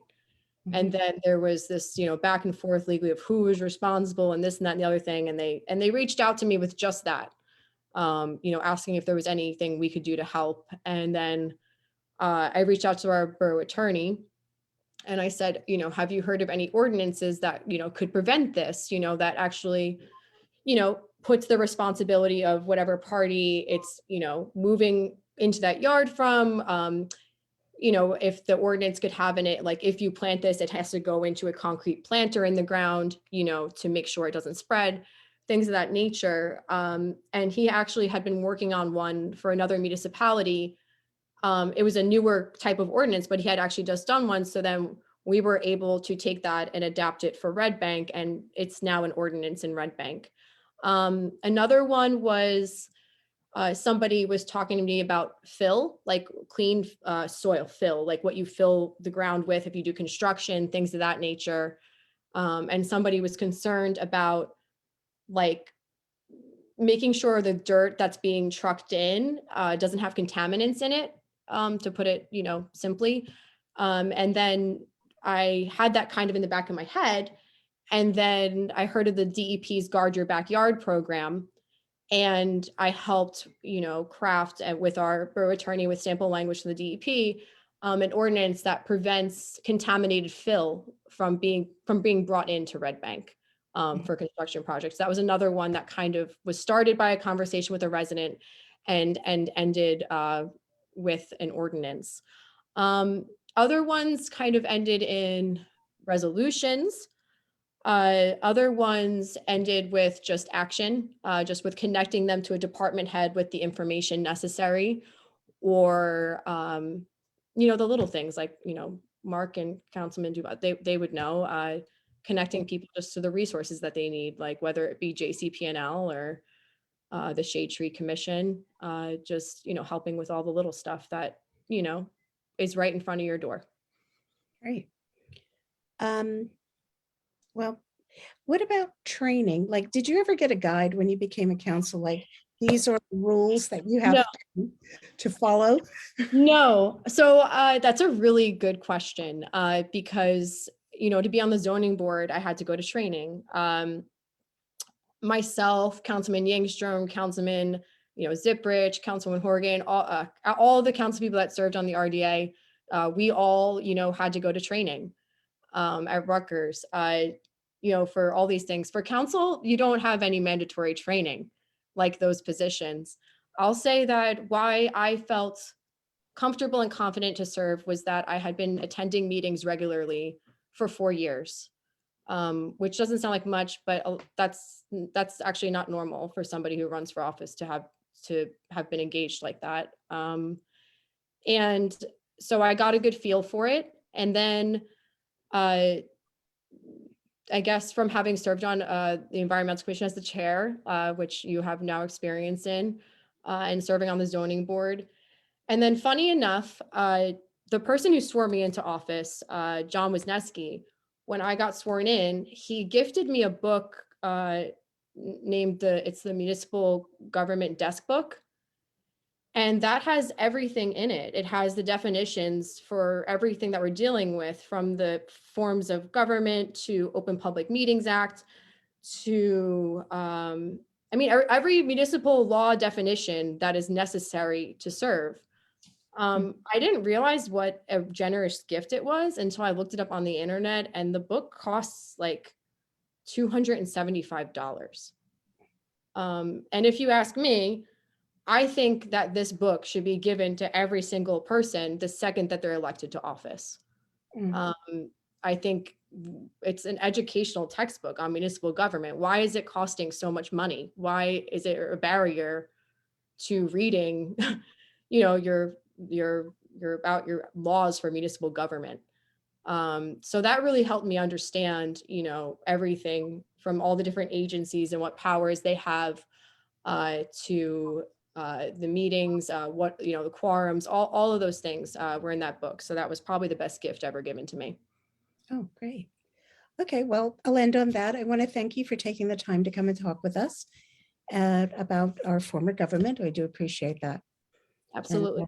Thank you so much for the time, and thank you for everything you're doing to bring progress here. It always gets messier before it gets better. So thank you so much for everything. Hi, Councilman Yngstrom. It's good to see you. Welcome. And with that, we'll go to Councilman Yngstrom. Hi, Eric. It's a long time no see. Yes, thank you for having me. Great. So basically what we'll ask is just give like 1 or 2 minutes to talk about yourself, your role as a council person in Red Bank, and anything else you'd like to add before we go forth and start asking questions. Okay. All right. Well, I mean, as many of you know me already, but I've been on council up until January of this year. I spent 5 years on council. Originally, I was the Parks and Rec liaison. Worked on a lot of projects on that front, and then I moved over to DPW last year, and then this year I started on finance before resigning. I was on a lot of different committees. I was on the Police and Fire Committee, DPW Committee throughout my time on council, and Parks and Rec Committee for most of my time on council. I was also Shade Tree Liaison, Navesink Rivers Municipality Liaison, and I think that's it, but there may be others that I'm forgetting. Why, thank you. Yeah, but I truly enjoyed being on council and trying to move things forward. As a lot of you saw, I'm more of a listener than a speaker. I would like to listen and take in all the different perspectives and then move projects forward and try to get things done. So that's how I took to council and took to my role as a councilman. Yeah, thank you. Well, generally, the way this works is I just ask different council people to come and ask you, commissioners to ask you questions. And I'm going to start with Commissioner Dupont, because he looks like he's ready to ask. Well, congratulations there on your marriage. Congratulations on your resignation and gaining your life again. Thank you, I appreciate that. And I wish you much success. I'm sure I will see you in our various courts that we traverse together. And the basketball court eventually. You know what? I think that my basketball days are probably done. I've won enough T-shirts and YMCA little trophies, so I'm probably pretty good now. I'll pass that on to my kid, and I'll be a silent member of the fan club. But appreciate you coming on. I know that you had some strong opinions regarding some of the issues that you were facing on council. And again, remember, we're in phase one, right? So one of our duties is to understand the structure and the form of government and why it wasn't working. And in your opinion, if you could, you're free to give this opinion, I hope you would, was it the structure, or is it just the people on the government? What would you say? So I do think it was a structure.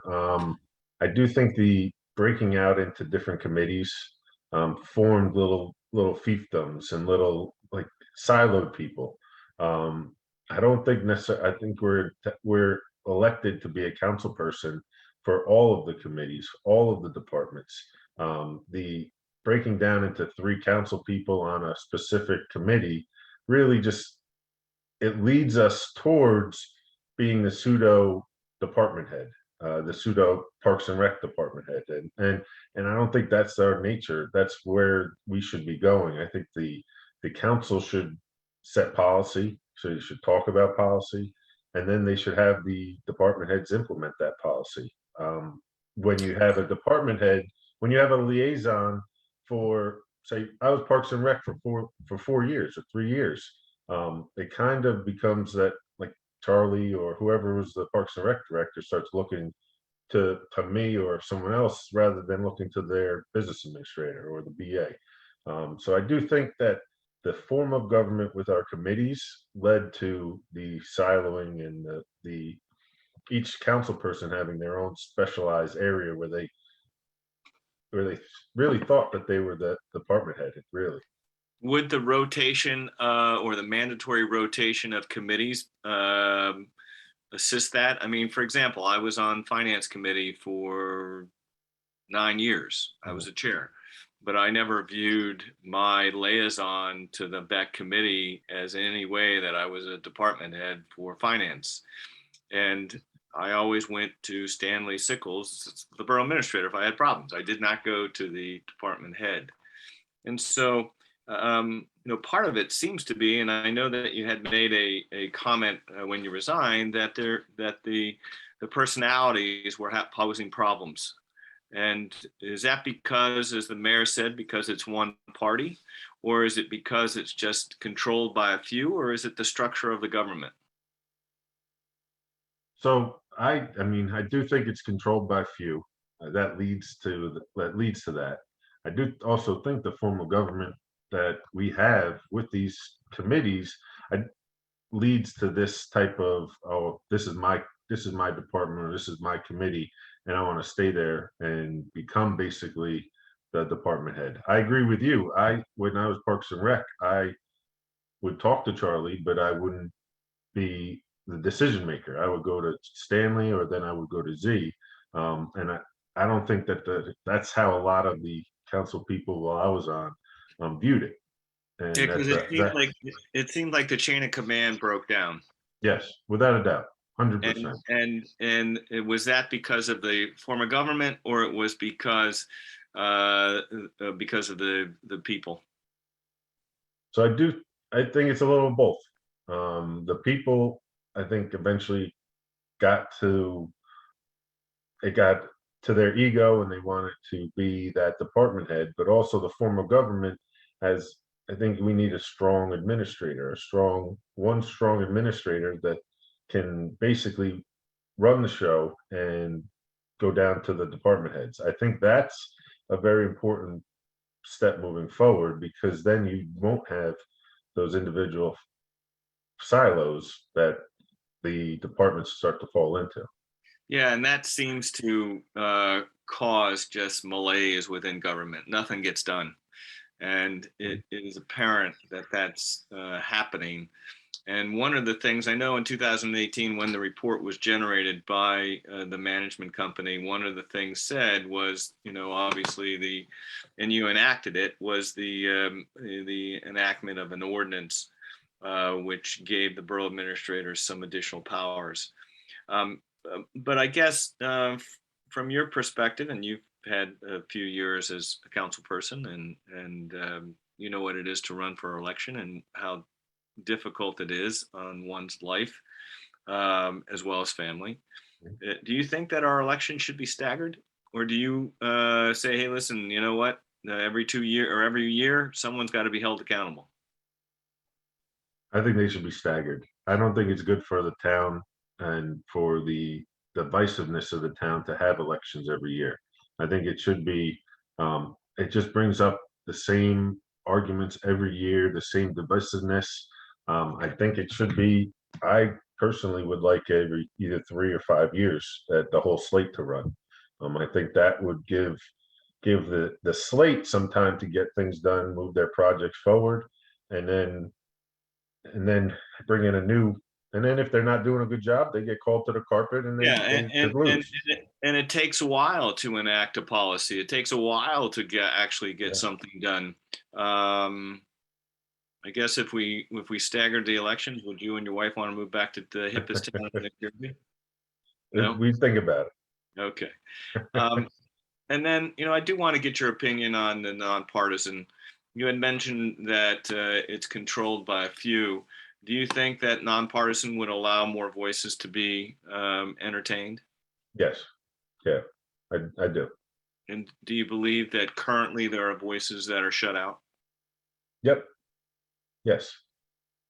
And is that because of a few, or because of the parties that we possess? Why? I think it's the parties. I mean, I do think that the partisan committees at a local level really have they're run by a few, and then their people get on, or like frankly I benefited from it. I came in through the county Dems. I met Zip, I met Lauren right away, and I was in town for 2 years.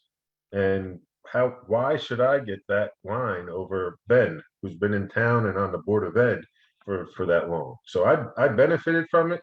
And then once I was involved, I was like, this is definitely shutting out people to but run. Don't shortchange yourself. You're a good-looking guy. You graduated from a local university. You're a big football stud. I understand that, and so that's why I asked you. And then one question that I would like to ask you, and I've asked every one of them, and that is, if we changed our form of government, would you want a mayor elected or a mayor appointed within the committee or the council? That's a very good question. I actually haven't thought about that. Right now, off the top of my head, I would think elected mayor, because that's so we would know from the people who they want to be mayor. But I don't think that's a make or break for me. I think the council and electing the governing body is the most important thing. So then one final question, and I hear it, and it's been kind of a common theme with all of the presenters, and that is the interference for the operation that is either perceived or actual. And I guess my question to you is so you vote, you were in the majority, and you vote for a certain action to occur. Why didn't the action occur? Whether it's an ordinance, whether it's a certain project. Why didn't it occur if you guys voted for it and it passed? That I don't know. I don't know. I don't have an answer for you. One project that I can think of is when I just got on and you were studying the pervious surfaces or impervious surfaces in town. And I think it's very important because we're on the river and we're basically, I think it was like 56.4% impervious. And on the river, it's going to lead to all this runoff. And I was trying to get everybody to move forward towards having more impervious surface, more wastewater runoff and stormwater runoff management, but it really just stalled out in my opinion. We had the report from Rutgers, we have some ideas, but it never really came to fruition, and I can't explain why that happened. I thought it was a good idea. Money is always the issue. It's that impervious surfaces are going to cost a lot more. So, but I don't really have a great answer for you. No, I appreciate it. And, I think that sums up all the questions I need. But one thing that I do, it's really important since I haven't seen you and we're not in court. I want to personally thank you for your years of service. I know it is not easy to be an elected council person. I think Mark and I can share that. But know that a guy over here at 87 South Street was happy you were on. Did a great job with Parks and Rec. I know my twins enjoyed all the good stuff that you did. So let it be known that you made a difference in the lives of Red Bank residents. And I just want to say thanks for all your service and congratulations on your marriage. I wish you all the best. Thank you. Thank you. No Appreciate worries. it. Thank you. Next, we'll have Commissioner Taylor. Thank you, Chair. Eric, how are you? It's good to see you. Good to see you as well. I had the pleasure of serving with you on a bipartisan or split council.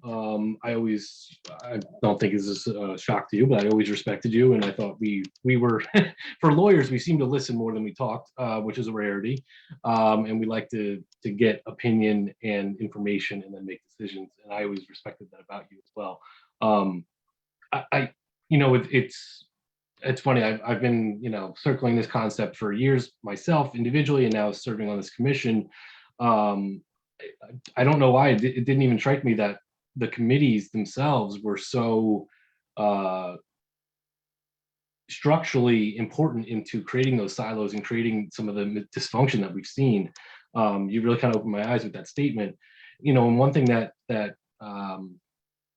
has kind of popped in my head is that those committees were not only like you said, fiefdoms or a way for council people to kind of run or be more directly involved in day-to-day operations, but they were also sources of information that you could withhold or share as needed or as desired with other council members. Do you agree with that assessment? Yeah, I think that's a fair assessment. Yeah, and to that end, the form of the government and the committees, and partially it was because I think I was, opposing party. But I didn't feel like information was shared with me or Michael Whalen or Linda Schwabenbauer, to get our consensus, to get our vote, to inform us. I think certain committees, we were waiting for committee reports from council people at the meetings to find out what the heck was happening in town. And, and that's a true sign of dysfunction. So anyway, that's more of a soapbox for me. But I appreciate that your statement, because it really kind of created that thought in my head. Were there, and I've asked this question earlier to the mayor, do you think there's any aspects of the form of the borough that do serve the residents of Red Bank well, or is it simply something that just needs to be reevaluated holistically? So I think we've done the best we can with the system that we have, and I think it's got us far. But I think now it just needs to be reevaluated holistically and see what's the correct path moving forward. And that's why I voted for this commission to be formed. I do think we've done a good job in the past trying to move things forward, but things have just gotten off tracks lately, and I think it needs to be reevaluated and and looked at it in a holistic plan. And we've talked about, voices and people being able to run or opening the door to more, more people serving if we went to a different form of government, particularly nonpartisan. Currently, though, just as a matter of representation, I don't think we've asked this tonight. We have a large Hispanic community in town. Do you feel like we are addressing the needs of all of our residents, given the current makeup of the council and, as it pertains to the town demographics? I mean, I do think having a Latino or Hispanic council member would be beneficial, but I do think they're still taking into consideration all of the demographics in the town. I think it could help, but I don't think it's.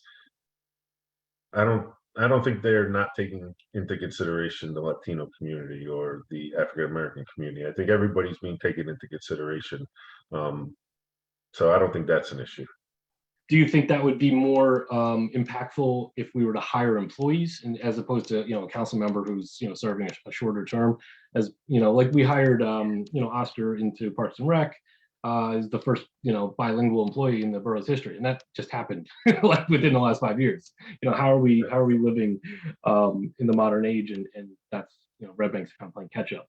Do you think more employees being representative of the community would be helpful? Yes, I think that's huge moving forward. Okay. I don't think you've ever worked as a municipal attorney, am I right? No. Okay. Nope. So the borough form in Red Bank, and your personal experience as a council member, is the only form you've ever worked under. Correct. Yeah, I've never dealt with any municipal land use law, anything like that. So it's just from my perspective as a councilman. Okay. And you said something earlier that I appreciate your candor, that you openly benefited from the partisan party, county committee system, perhaps to the detriment of others who want to serve or can't get, their face in front of, the committee to be considered. Personally, and again, I'm going to opine, I just think that's a terrible way to run a borough, to be so closed off. Do you have any suggestion for changing that in the current system, or again, is it something that needs to be kind of spun on its head? I think the way to fix that is to go nonpartisan, and then you don't have everybody that wants to get on the line can get on the line. Either Democrat, Republican. Well, it's nonpartisan, so all they have to do is fill out their paperwork, and then they can get on the line, and they can run for office. As long as you get the requisite signatures, you can actively participate and represent your town, at least, Exactly. or at least run for the position. Yeah.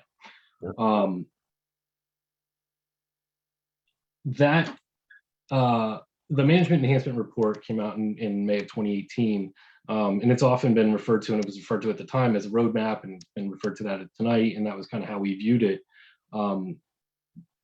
Unfortunately, though, it obviously wasn't followed very, very well or very consistently, and it's been kind of walked back a bit too, as we sit here today. So,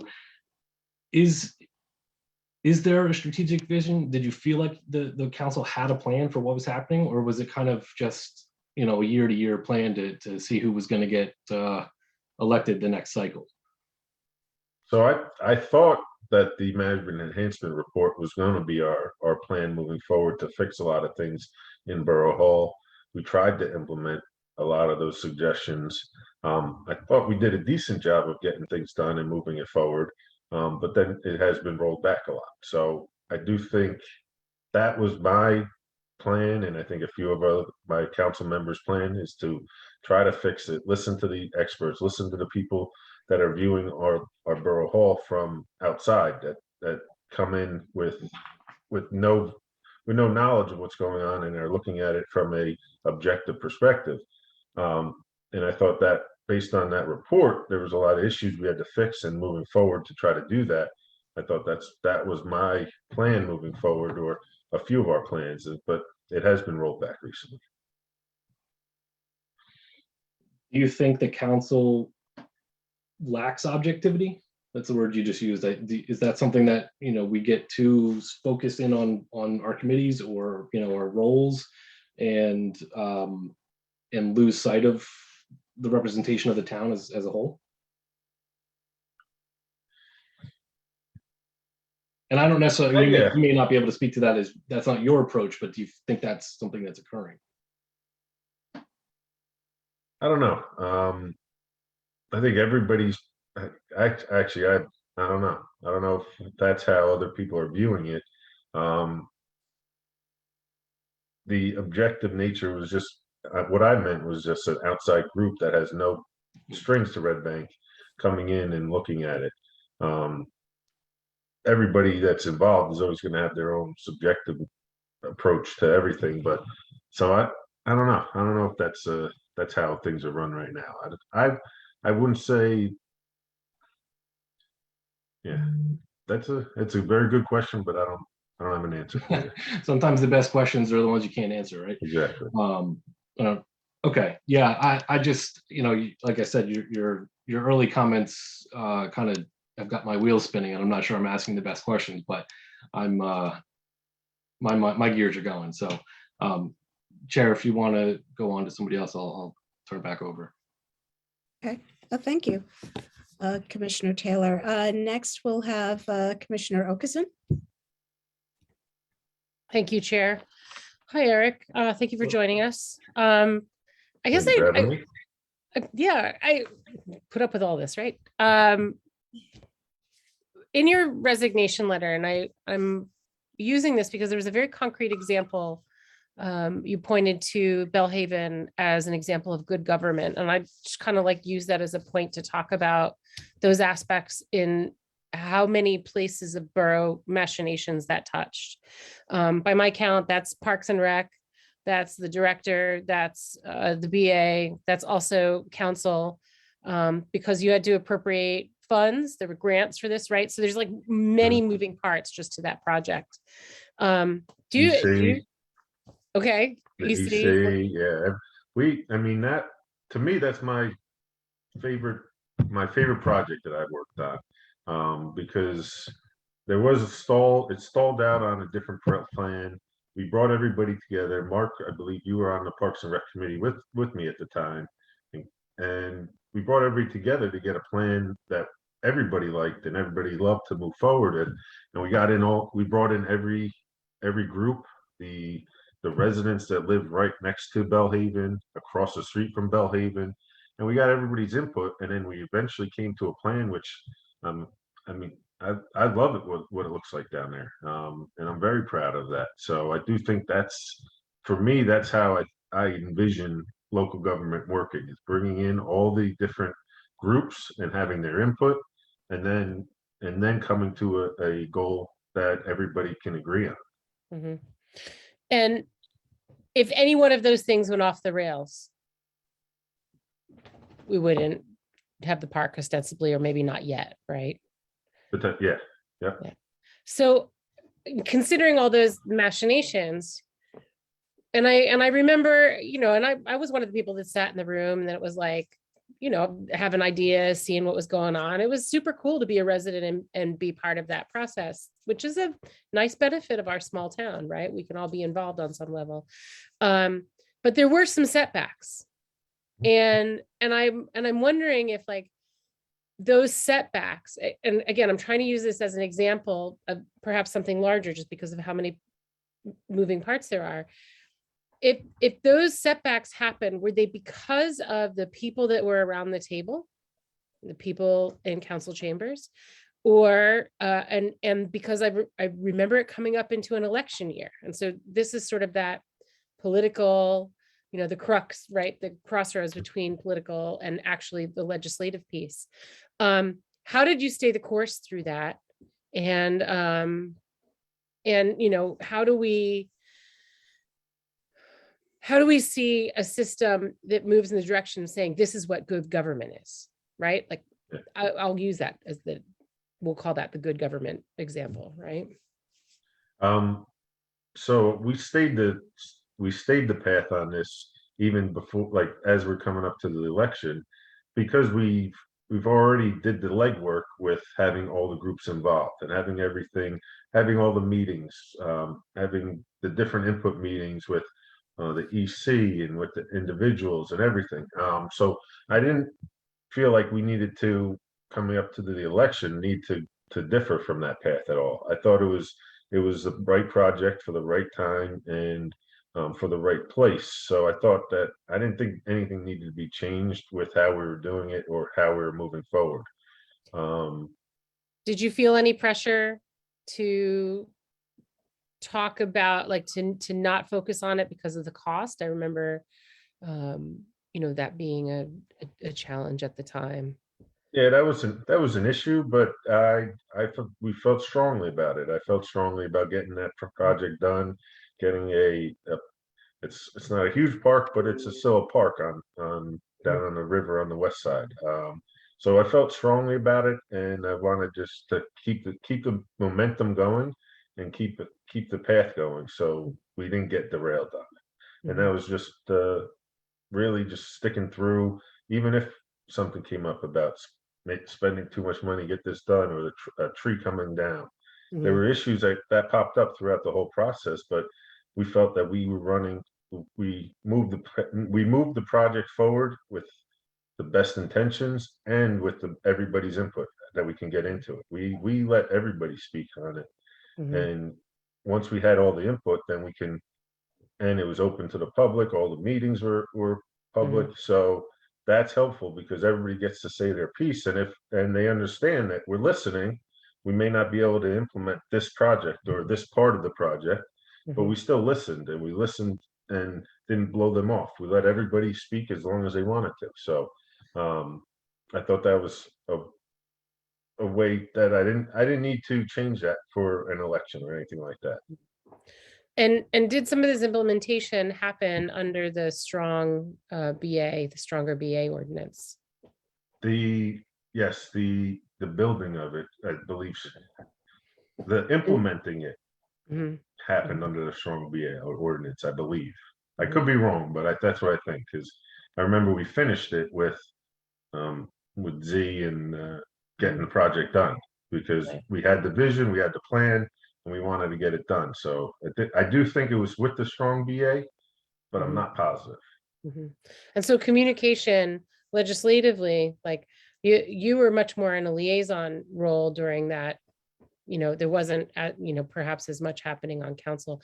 Would you say that over your sort of short career as a council person, that was an experience of getting things done more or less often?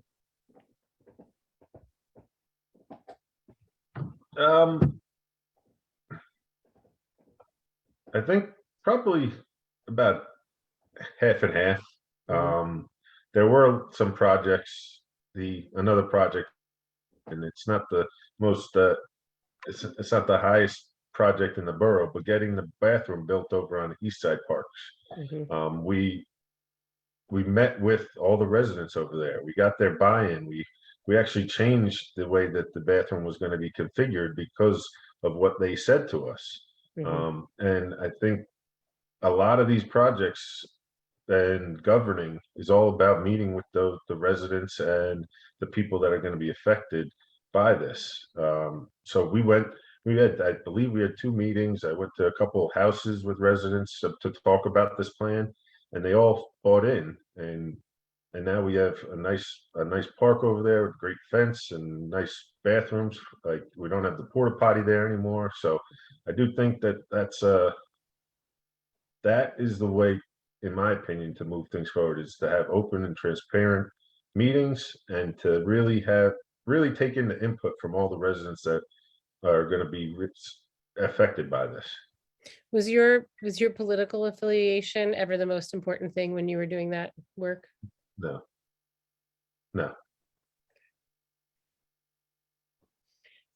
I don't have anything else. Thanks. Okay, great. Thank you very much. Ben, did you ask Eric any questions yet? No, I have not. Would you like to? And he brought me up. Yes. So I'll start with that. The partisan system is very good to you. Now, let me, I know that some of these you've answered in various ways, but I like answering and hearing it again, if you don't mind, on the partisan question. Partisan system was very good to you. And, you know, you were here for 2 years and you were a council candidate. I voted for you, I think. I'm pretty sure I did.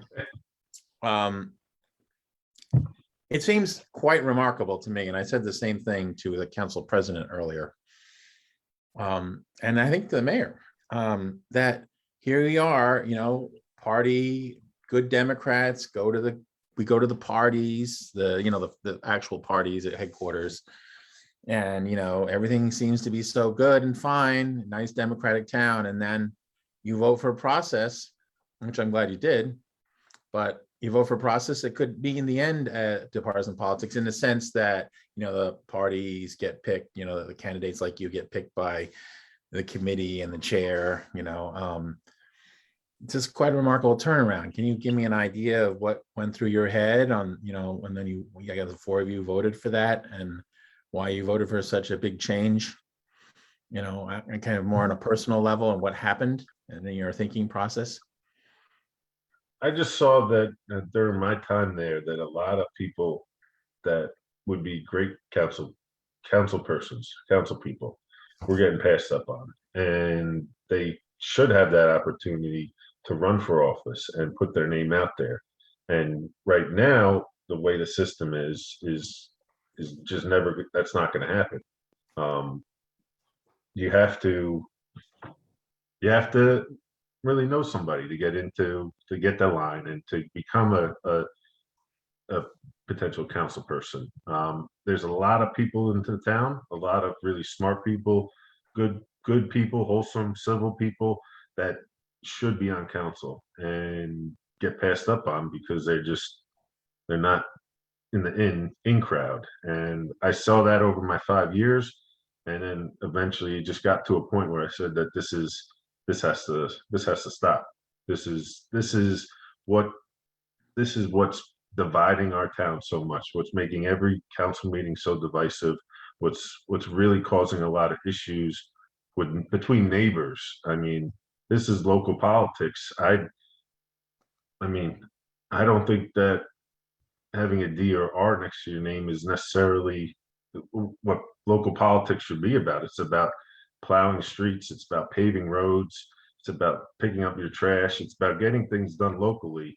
That a D or an R next to your name shouldn't really matter. And after a couple of years in the system, I started thinking there's a lot of good people in town that should be on council, and they just get turned away from the divisiveness in town. So it's not just, it doesn't sound very democratic, ironically.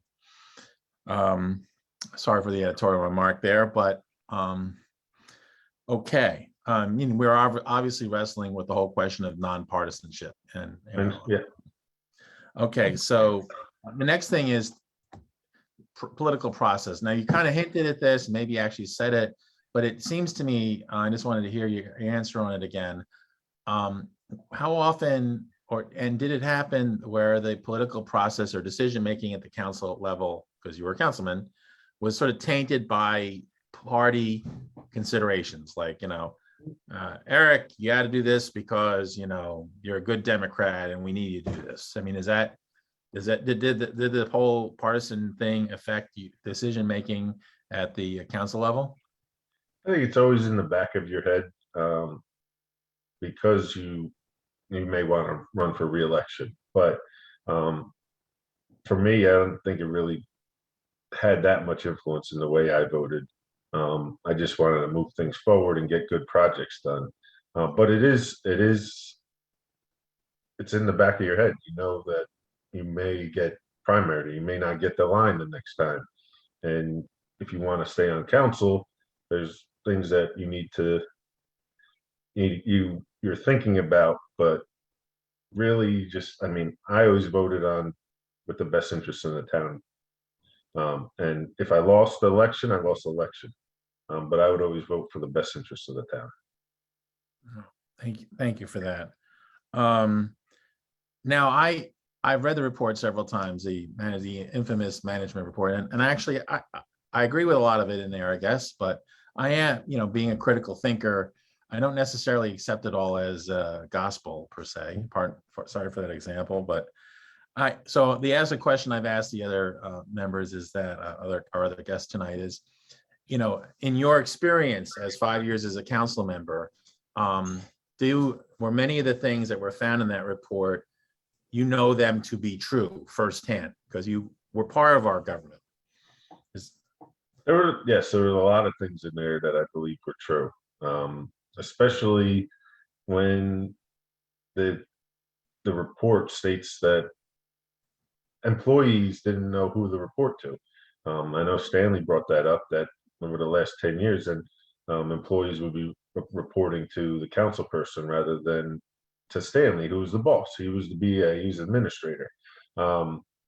That I have seen being true without a doubt. And that's what I talked about before, the silos and what Mark touched on as well. There is a lot in there. I didn't take, like you said, I didn't take it as gospel either. There's certain things in there that I didn't agree with, and that's just because we're in town and we know our town. That all right, this is really not the way I see it, and we didn't have to do everything in that report, but I did think a lot of the foundation of that report was true, and that's why I wanted to move it forward and do a lot of the recommendations in that report. Okay, and lastly, I just want to say, take the liberty of making another editorial remark and how sorry I am around the circumstances of your departure, and your service to the town was very good, and I appreciate your work around our park down here on Locust Avenue and all the effort you did above and beyond to reach out to all of us about it. So thank you very much. Well, you were there with me. We knocked on every door on Locust Avenue to talk to them about it. Thank you very much. Thank you. Thank you, Ben. So Eric, first and foremost, I want to thank you for your work on council. I am sorry that, the circumstances that caused you to resign. And I also want to thank you very much for Bellhaven. That's when I first started attending environmental commission meetings. And I remember you coming and asking us ideas of what we would like to see in a park. And, I'm sure you must feel great that you did see that park through to fruition. It is a park that is heavily used by both children, mostly children, and then the adults. The parents come with the kids, and there are people that come up to go up the ramp and take a view, on a nice day. So I want to thank you very much for, taking that project on and working with all the organizations to make that happen. Everybody else has asked you, various questions. You've made it very clear to us that the borough form of government you feel does not really work for the best interest of Red Bank, and that you would be in favor of a nonpartisan election. So following on those lines, how many council members, they're in the forms of government, we can look at 5, 7, 9 council members.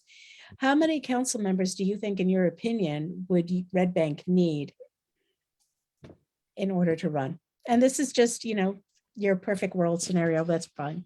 Yeah, I think 7 is a good number, what we have now. 5, I wouldn't be upset with, but I do think 7 is a good number because it gets a good cross section of our whole demographics in our whole town that could run and be represented by those 7 people. Right. And how do you feel about having wards or districts? Just asking out of curiosity. Wards are like separated, but yeah. I wouldn't be in favor of that. I think the town isn't big enough to be lumped into wards or districts. I think everybody can represent the whole town. So if it was my ideal world, I wouldn't be in favor of that. Right. And you like the idea of staggered elections as well, right? Correct. Okay. One last question. I'll just keep it very quick. I've been interviewing departments and boards and commissions. And one thing that keeps coming up is that people would like to see more diversity on these boards, on boards and commissions, as well as in council. What do you think that we could do to help effectuate that?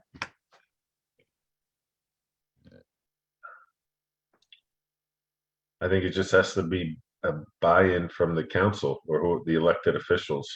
I would love more diversity, more demographics being represented on all the boards. But I think it just has to be a buy-in from the council to make sure that that happens. Okay. Well, that's great. Well, that's all I have. I'm keeping it very simple. I want to thank you for coming.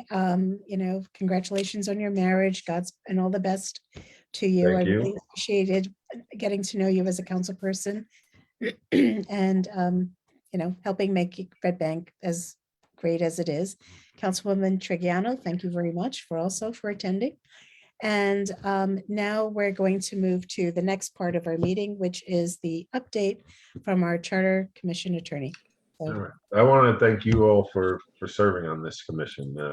It's very important. I mean, as you know, Councilwoman Triggiano and I voted for it, and we think it is a very important step in the future of our borough. So I wanted to thank you for your service, everyone on here. It's very important, and I want to wish you the best of luck. And any other questions, I'm always around, so you can always reach out to me. Great. Thank you so much. All right. Thank you. All right. Bye. See y'all later. Thank you. Yep. Okay. Counselor?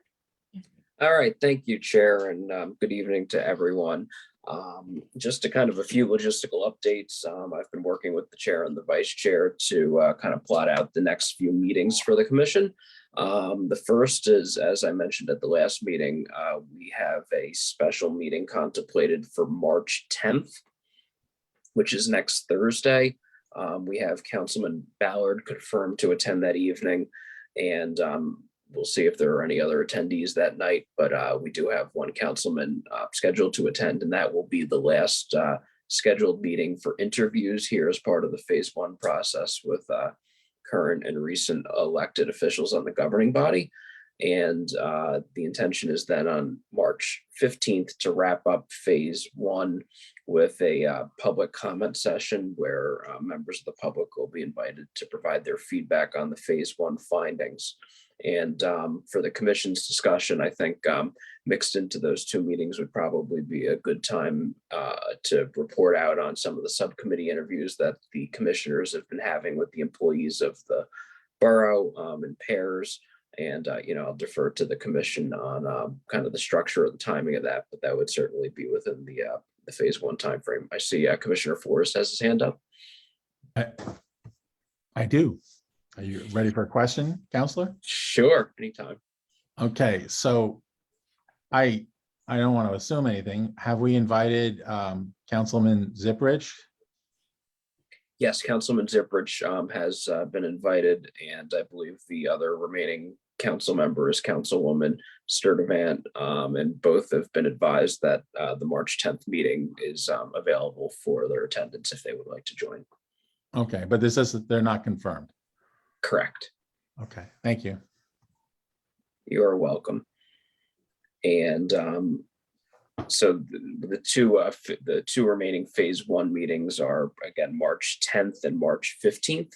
And then thereafter, as we get into April, the thought is to transition over to phase 2, starting off on April 6th. At that meeting, having Mr. Sastelli, who is our the representative from the Department of Community Affairs, to come and speak to the different forms of government as we start to look at the alternative forms that are available. And I'm currently scheduled to speak with a representative from Rutgers University to attend on April 19th to provide kind of an academic perspective on certain considerations as part of the alternative forms of government. After I have a chance to speak with her, I'll have a little more detail on her frame of reference and be glad to share that with the commission. So that's basically the current state of affairs for the next 4 meetings, and I'm certainly happy to answer any questions you may have.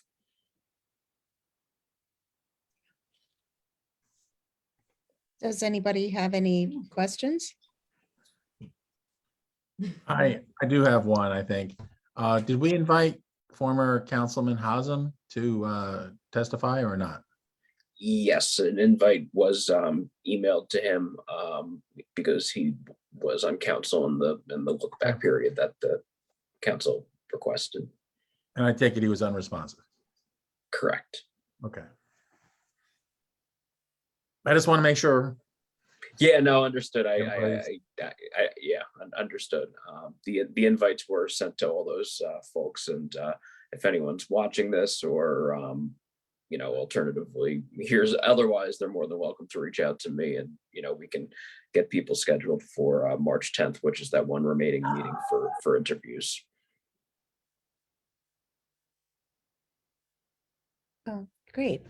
Well, thank you very much. The next item on our agenda is the assignment of work and our next meeting actions. I would ask that you all have your borough email addresses activated, and also to please continue with your interviews and collecting the information from our employees, boards, and commissions. I appreciate that as well. The next is commissioner member remarks. Anyone wants to go? Any remarks, questions, comments? Ben? I do. Actually, tonight, the question about electing a mayor has come up. I think it came up twice, actually. And I just wanted to make a kind of editorial comment that, obviously I'm going to listen, and I think we all here have an open mind. We listen to evidence and we're going to make final decisions. But I have to say, the idea of not electing a mayor by the residents is really, I find it appalling. I can't imagine personally voting for a form of government that would not allow that. I think it's a mistake for Middletown, and if other towns I'm aware of, to have a process where the residents do not have a direct say in who the mayor is. The mayor has a unique position of being the representative of our town, the symbol of our town. And I really think that it's a mistake not to have that position in particular as an directly elected position. And so I just want to make that comment. That's all. I don't really need any feedback to it, but I just wanted to let you know where I'm kind of sitting on that particular issue. Thank you. Hey, Ben, this is Michael. I don't disagree with that position. Nancy, I appreciate you getting back to me. I couldn't activate my borough email. I've been trying to get the IT person. I guess it's an outside vendor. I might have to call Ben and say, hey, it's not getting on my phone. It says that the phone option's been disabled. So we'll figure that out tomorrow. But I appreciate Nancy giving me the IT vendor, but it wouldn't let me sync it with my phone. Oh, it took me about half an hour to get everything coordinated. So I feel your Yeah, pain. and I'm no Stephen Jobs, so I probably will be going to see Kate's husband and say, hey, listen, you got to help me here. Did you put the Authenticator app on your phone? I did. But when you go to the Authenticator app and you go through the whole process, it says that I get to a point where it says that the IT syncing of the phone is disabled. So I actually went on and called IT and had them walk me through it. So yeah, that's what I think I'll do, and just hopefully connect with IT soon. okay. Also, hey Bonnie, would you have Darren call me with respect to the appointments for the interviews, because I know that Ben and I are anxiously waiting for a call with respect to times when they're available. Okay. I know he sent out emails because I got one. You got one? Yeah. Was it on your borough email? Yes, it was. Yeah, it was. See, I didn't get it. So I'm trying to get it on. So that's why I'm trying to get all my little tools here synced. So maybe tomorrow, if you have time, maybe I can just stop in and say, look, this is what's happening. All right. Thanks, bud. Mike, just so you know, Darren gave us permission to reach the employees directly. So he sent out the email to give Okay. everyone a heads up that, Okay. that's happening. Are there any other commissioners that have remarks? I just wanted to just jump in and thank everybody for their time tonight. These meetings have gone a little longer than our earlier meetings, but I think it's really important that we give the council people and the former council people and the mayor, all of the electeds and formers, the space to say what needs to be said and really inform our process here. So I appreciate their time for staying on and continuing to give us the information that will help us as we evaluate and close phase one. And Ben, I don't disagree with you necessarily on the mayor thing. I think we can definitely have a more robust conversation in phase two. I just want to point out that the mayor would not be unelected. It would be an elected person in that form, but it would just be then chosen from among the council. So, again, that's a phase two comment. But that's all I have. Thanks. Great. I want to thank our mayor and council people that came to our meeting tonight. I want to thank all of you for your hard work as well. And that's about really all I have. I would like to have a motion to open up public comment. And I'll make that motion. Okay, who's Second. second? Great. All in favor? Aye. So Commissioner Collins, I'm not Commissioner, oh my gosh. It's late. Mike, would you like to set the parameters for public comment before we start? We started? Sure, Chair. In the past, the commission established bylaws and provided that we have public comment at each of the meetings. Commenters are asked to provide their name and address, and I believe are capped at 5 minutes in one round of comments. Please direct all your comments to the chair, and if you have any questions, they'll be answered through the chair. Okay. So if anyone has a comment, please raise your hand, or I believe it's press *6. Am I right, Bonnie? Yes. Yes, okay.